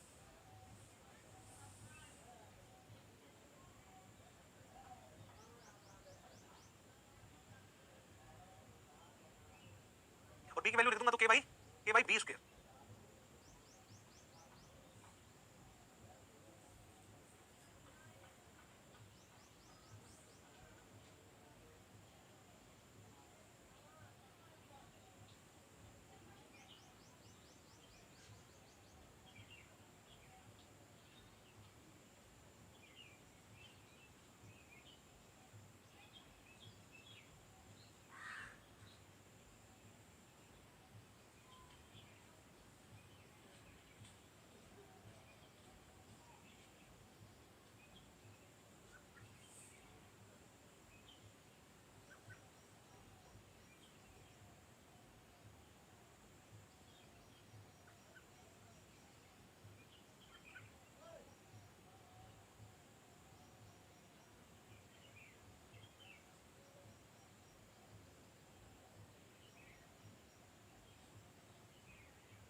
माइनस के बाई ए स्क्वायर आया, के बाई स्क्वायर, तो यानी पहला ऑप्शन तो गलत है भाई, पहला नहीं हो सकता, ठीक है। और देख लेते हैं, the surface charge density of bound charge 0 on the both inner and outer, ये भी नहीं हो सकता, चार्ज डेंसिटी 0 नहीं है भाई, इनर पर नेगेटिव है, आउटर पर पॉजिटिव है। फिर आगे देख लेते हैं, the surface density of bound charge 0 on the both inner and, ये भी नहीं हो सकता, तो इसका मतलब ऑप्शन सी इसका करेक्ट है। The surface density of bound charge on inner and outer surface minus के बाई स्क्वायर प्लस एंड के by square respectively the volume density of bound charge inside the dielectric is 0। अब आप वो निकाल सकते हो क्या, वॉल्यूम रो भी निकाल सकते हो, कैलकुलेट कर लेना भाई, volume bound charge density minus del dot B, ये क्या है, डाइवर्जेंस है, यानी पोलराइजेशन का डाइवर्जेंस,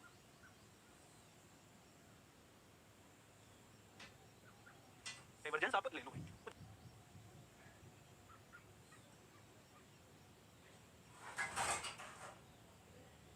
जीरो है। क्लियर है, मैं आगे चलूं,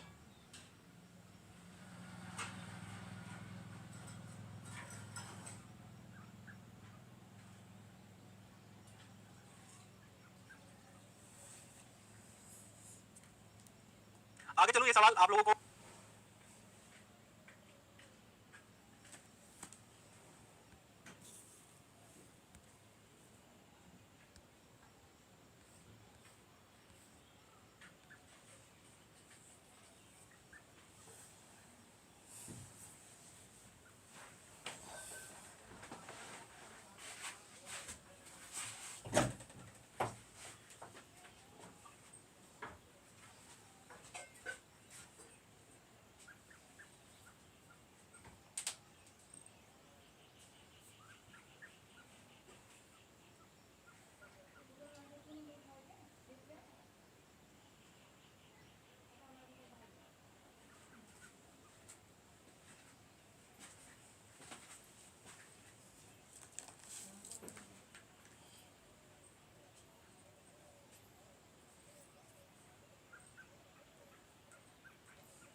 मैंने दिया था करने के लिए, ठीक है। एक सवाल और है, ये करो,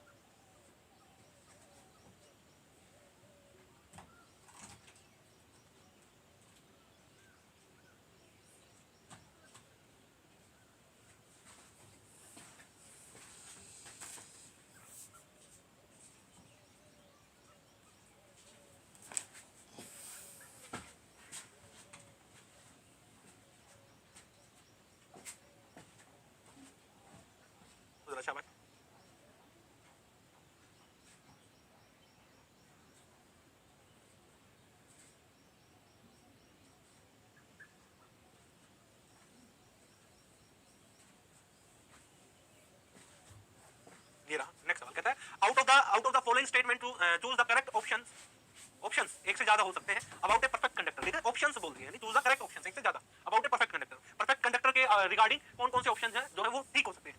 the conductor has an equipotential surface, net charge if any resides only on the surface of the conductor, electric field cannot exist inside the conductor, just outside the conductor the electric field is always perpendicular to its surface, ठीक है। तो multiple choice का ये question है तो आप लोगों को करना है, मल्टीपल चॉइस ये रहा, मैंने टाइम दिया 90 सेकंड का भाई।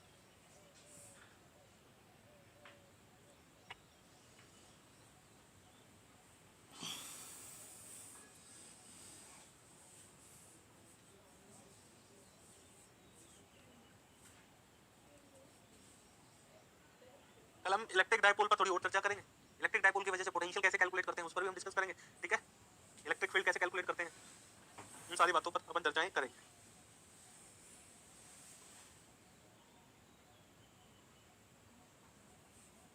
ज्यादा टाइम दे दिया भाई, है ना, इसमें तो सभी सही लग रहे हैं भाई, क्या करें मोदी भाई। The conductor has an equipotential, conductor के पास इक्विपोटेंशियल सरफेस होता है। इक्विपोटेंशियल सरफेस वो सरफेस होता है जहां पर पोटेंशियल सेम हो, एक ऐसा सरफेस जहां पर पोटेंशियल सेम हो, बिल्कुल इक्विपोटेंशियल सरफेस होता है भाई, क्यों नहीं होता। तो कंडक्टर के पास क्या होता है, इक्विपोटेंशियल सरफेस होता है भाई, पहला स्टेटमेंट ट्रू है।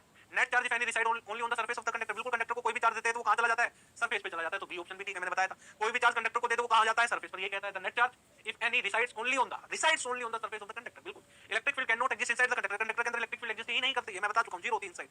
अरे चार्ज डेंसिटी जीरो, इसका मतलब ये statement zero. Electric field conductor के अंदर जीरो होती है, इसका मतलब ये स्टेटमेंट। दूसरा है कंडक्टर के सरफेस से जो इलेक्ट्रिक फील्ड लाइन है वो हमेशा परपेंडिकुलर निकलती है, ये हमारे पास है, याद करो, सरफेस से कैसे निकलती है, परपेंडिकुलर। अगर हमने क्यू चार्ज का डिस्ट्रीब्यूशन कर दिया तो ये इसके सरफेस से परपेंडिकुलर निकलेगी, क्या निकलेगी, परपेंडिकुलर। ये सारी बातें मैं बता चुका हूं, चारों के चारों ऑप्शन ठीक है, ए बी सी और डी, किसने चारों 81%, एक 72% बच्चों ने ए को चुना, बी को 62% बच्चों ने सुना, सी को 83% बच्चों ने सुना और डी को 81% बच्चों ने सुना, ठीक है। बाकी चारों जो करेक्ट दिए हैं उनके ये रहे भाई, हमारे पास ये रहा पहला स्वास्तिक, हर्षदीप और रामराज, ठीक है।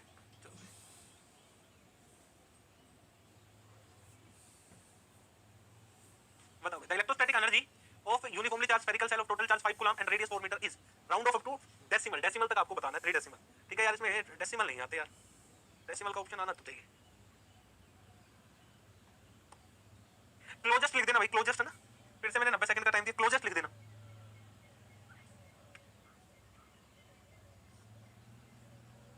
कंडक्टर की सरफेस कैसी भी हो, इलेक्ट्रिक फील्ड लाइन हमेशा कंडक्टर से परपेंडिकुलर निकलती है। ये आपके जैम के सवाल है, तो जैम के सवाल देख लो कैसे कैसे आ रहे हैं। The electrostatic energy in units of 1/4 pi epsilon not J of A uniformly charge spherical shell of total charge 5 coulomb and radius, spherical shell है, रेडियस 4 मीटर, तो इलेक्ट्रोस्टैटिक पोटेंशियल एनर्जी कितनी होगी।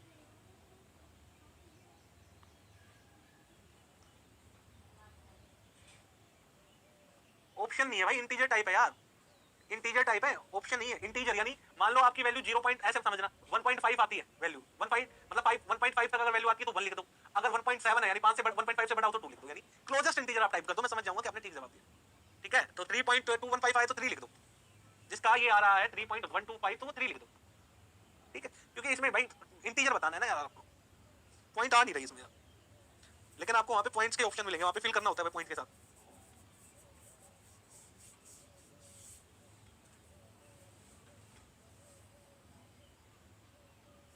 भाई बताओ स्फेरिकल सेल है कितना आएगा, ठीक है भाई, ये हमारे पास स्फेरिकल सेल है, इस पर चार्ज कितना क्यू डिस्ट्रीब्यूट हो रखा है भाई, रेडियस है आर, चार्ज कितना है क्यू, तो पोटेंशियल एनर्जी का फॉर्मूला क्या है, Q square upon 8 pi epsilon naught R, मेरे हिसाब से यही है जहां तक मुझे ध्यान।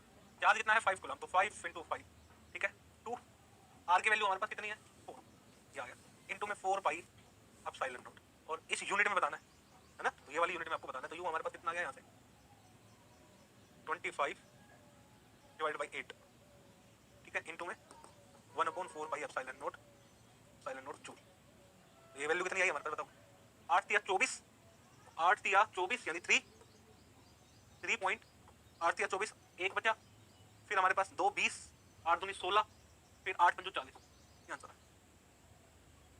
है ना पोल में। अब इसमें देखो जरा यार, इसमें यार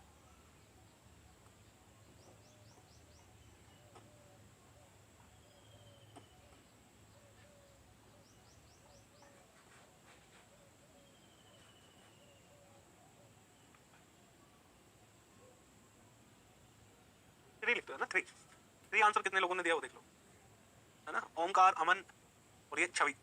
क्लियर है? आगे चलूं मैं? क्लियर है? कैसे निकाला सबको समझ में आया? अरे सीधा सीधा फॉर्मूला होता है, मुझे पता है, स्फेरिकल सेल का भी मैं करवा चुका हूं, तो मैंने सीधा फॉर्मूला लिख दिया, इसलिए स्टैंडर्ड का भी फॉर्मूला याद रख लो, है ना। फिर मैंने पोटेंशियल निकाल दिया एनर्जी का प्लेस, एनर्जी के प्लेस पर। बहुत बढ़िया करा भाई, पेपर में भी ऐसे निकाल के आना।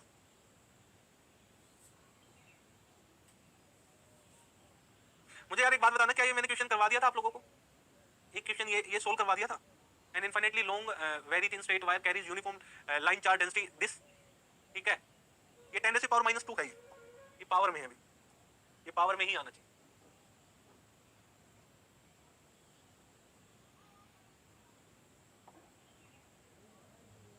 The magnitude of electric displacement vector at a point located 20 millimetre away from the axis of the wire, ये करवाया था?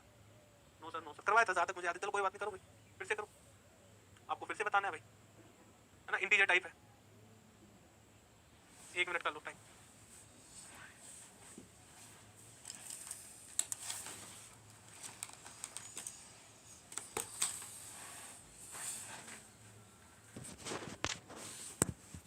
डिस्प्लेसमेंट वेक्टर आप लोगों को बताना है भाई। डिस्प्लेसमेंट वेक्टर होता क्या है, मुझे एक बात बताओ। डी क्या होता है भाई? डी इक्वल टू एप्सिलॉन ई। लेकिन कहोगे सर कोई डाइलेक्ट्रिक मीडियम दे ही नहीं रखा, तो एप्सिलॉन किसके बराबर हो जाएगा? एप्सिलॉन नॉट के बराबर हो जाएगा इन वैक्यूम, वैक्यूम के अंदर। तो मुझे बताओ डी किसके बराबर हो गया? ये हो गया एप्सिलॉन नॉट ई। और इलेक्ट्रिक फील्ड कितनी होती है वायर की वजह से? Lambda upon 2 pi epsilon naught R, lambda upon 2 pi epsilon naught R, R क्या ये है। तो हमारे पास डी कितना बन गया यहाँ पे बताओ? एप्सिलॉन नॉट इनटू में ई, ठीक है, ठीक है। डी बन गया lambda upon 2 pi R, R क्या। तो डी की वैल्यू कितनी होगी भाई? लैम्डा कितनी रखी है? दे रखी है हमारे पास 8 पाई इनटू में 10⁻⁻² कूलम पर मीटर, 2 पाई इनटू में आर, आर क्या है? मिलीमीटर। बताओ मिलीमीटर को मीटर में कन्वर्ट करो भाई। 20 मिलीमीटर, 20 मिलीमीटर यानी 10⁻⁻3, 10⁻³ होता है कि -2 होता है? एक मीटर में कितने सेंटीमीटर होते हैं भाई हमारे पास? 100 सेंटीमीटर होते हैं मेरे हिसाब से, और 1 सेंटीमीटर में 10 मिलीमीटर होते हैं। मैंने सही लिखा ना? और 1 मीटर में कितने होते हैं? 1000 मिलीमीटर। सही लिखा मैंने? ये मैंने सही लिखा है क्या बच्चों? एक बार बताओ। 1 मीटर में 100 सेंटीमीटर ही होते हैं ना? मैंने गलत तो नहीं लिख दिया यार, कहीं मेरा दिमाग गलत चल रहा हो। और 1 सेंटीमीटर में कितने होते हैं भाई? 10 मिलीमीटर होते हैं। मैंने क्या सही लिखा है? 1 सेंटीमीटर में कितने मिलीमीटर होते हैं? 10 ही होते हैं ना, ठीक है ना। चलो 1 मीटर में 10⁻³ मिलीमीटर, तो 1 मिलीमीटर, ठीक है, कन्वर्ट कर लो। 1 मिलीमीटर कितने हुए? 10⁻³ मीटर।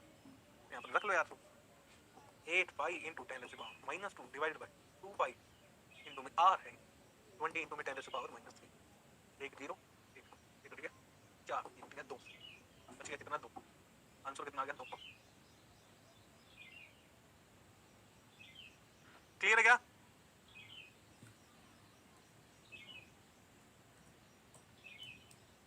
अगला सवाल ये रहा, करो। क्लियर है? समझ में आया? 2 इंटू 10⁻⁻6, -6 कैसे आ जाएगा यार?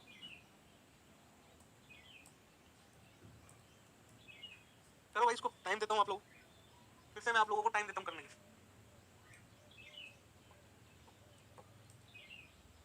पिछले का आंसर 2 था, ठीक है। 80% बच्चों ने सही जवाब दिया, रितु, मुस्कान और अंशु, ठीक है। इसका भी 2 ऑप्शन है ना। 2 मिनट का टाइम।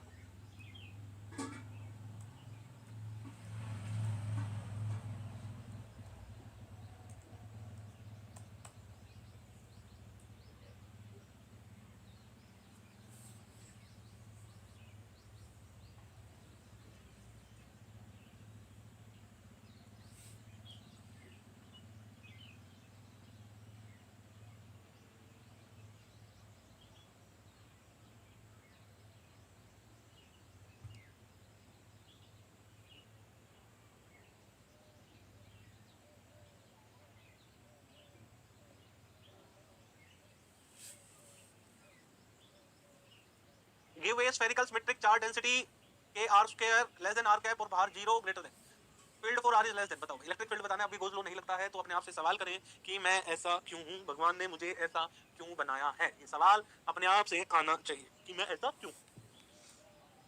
समझे कि नहीं समझे भाई? अगर ये सवाल सोल्व ना हो,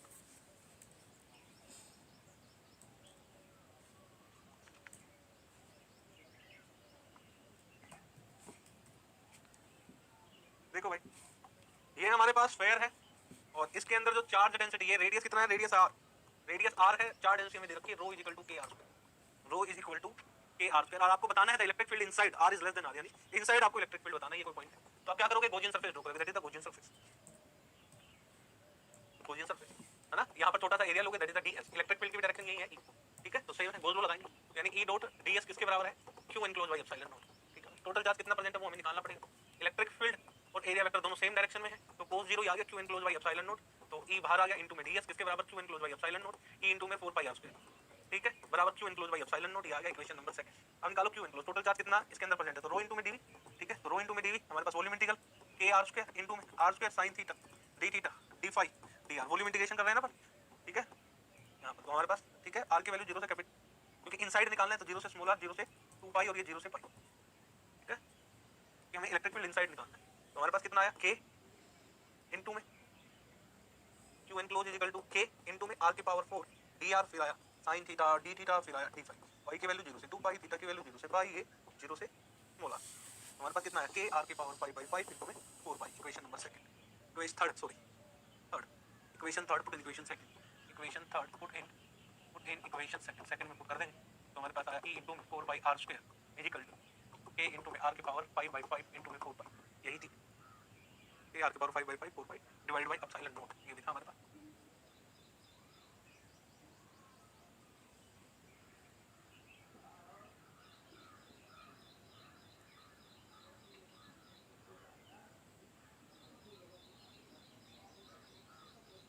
के फॉर्म में दे रखा है, तो अब हमें कैपिटल Q के फॉर्म में दे रखा है, लेकिन इलेक्ट्रिक फील्ड तो ये आई, अब निकालो, ये आई इक्वेशन नंबर 4। अब आगे हमें करना पड़ेगा, स्फेरिकल सेल था ये स्फेरिकल सेल था और इस स्फेरिकल सेल में चार्ज डेंसिटी दे रखी थी रो k r square, total charge कितना है पर Q, हम क्या लिखेंगे भाई, टोटल चार्ज हम बता रहे थे, टोटल चार्ज है ना, तो टोटल चार्ज हमारे पास जो भी होगा इस स्फीयर के अंदर जो भी होगा तो रो इनटू में dv, लेकिन टोटल चार्ज कितना प्रेजेंट है Q, चार्ज डेंसिटी कितनी है k r स्क्वायर इनटू में dv r square sin theta d theta d phi dr, integration 3 बार, ठीक है, तो हमारे पास फिर से इसको सोल्व करना पड़ेगा, तो k is equal to k बाहर आ गया हमारे पास, ये बच गया, अब r की पावर 4 dr, फिर हमारे पास आया sin थीटा d थीटा, फिर हमारे पास क्या आया d फाई, कंप्लीट स्फीयर है तो 0 से 2 पाई, थीटा भी 0 से पाई, अब इस पूरे रीजन में प्रेजेंट है ना, 0 से कैपिटल r इंटीग्रेट 0 से कैपिटल r, तो हमारे पास यहाँ से q की वैल्यू आ गई, तो टोटल चार्ज q जो है कितना है k r की पावर 5/5 इनटू में 4 पाई, ये आ गया हमारे पास, यहाँ से k की वैल्यू आ गई q 5 r की पावर 5 इनटू में 4 pi, that is the k, equation number 6 मान ले इसको, और क्या मान लिए 4th है तो ये हमारे पास 5th है, इक्वेशन 5 पुट इन इक्वेशन 4 के अंदर अपन रखेंगे, तो 4 के अंदर अपन रखेंगे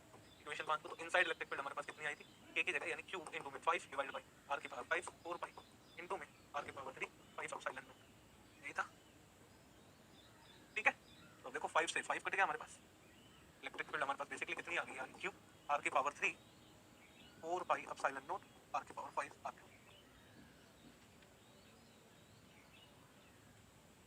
q r की power 3 4 pi epsilon naught r की पावर 5, इस तरीके से इसको करना।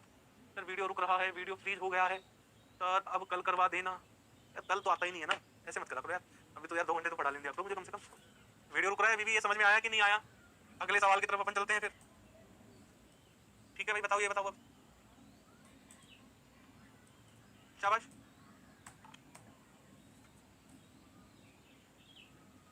कल कहोगे परसों करवा देते भाई, ये रुक रहा है।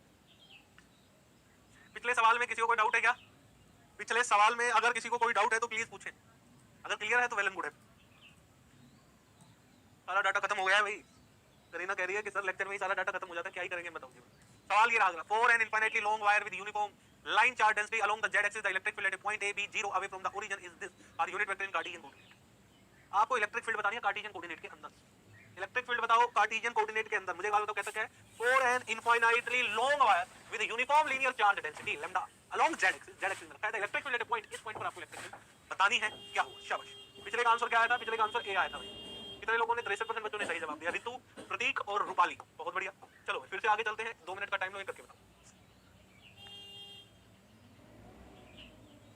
वेक्टर ट्रांसफॉर्मेशन आता है, चलो मैंने गलत बता दिया, वैसे थोड़ी मशक्कत करनी चाहिए थी तुम लोगों को,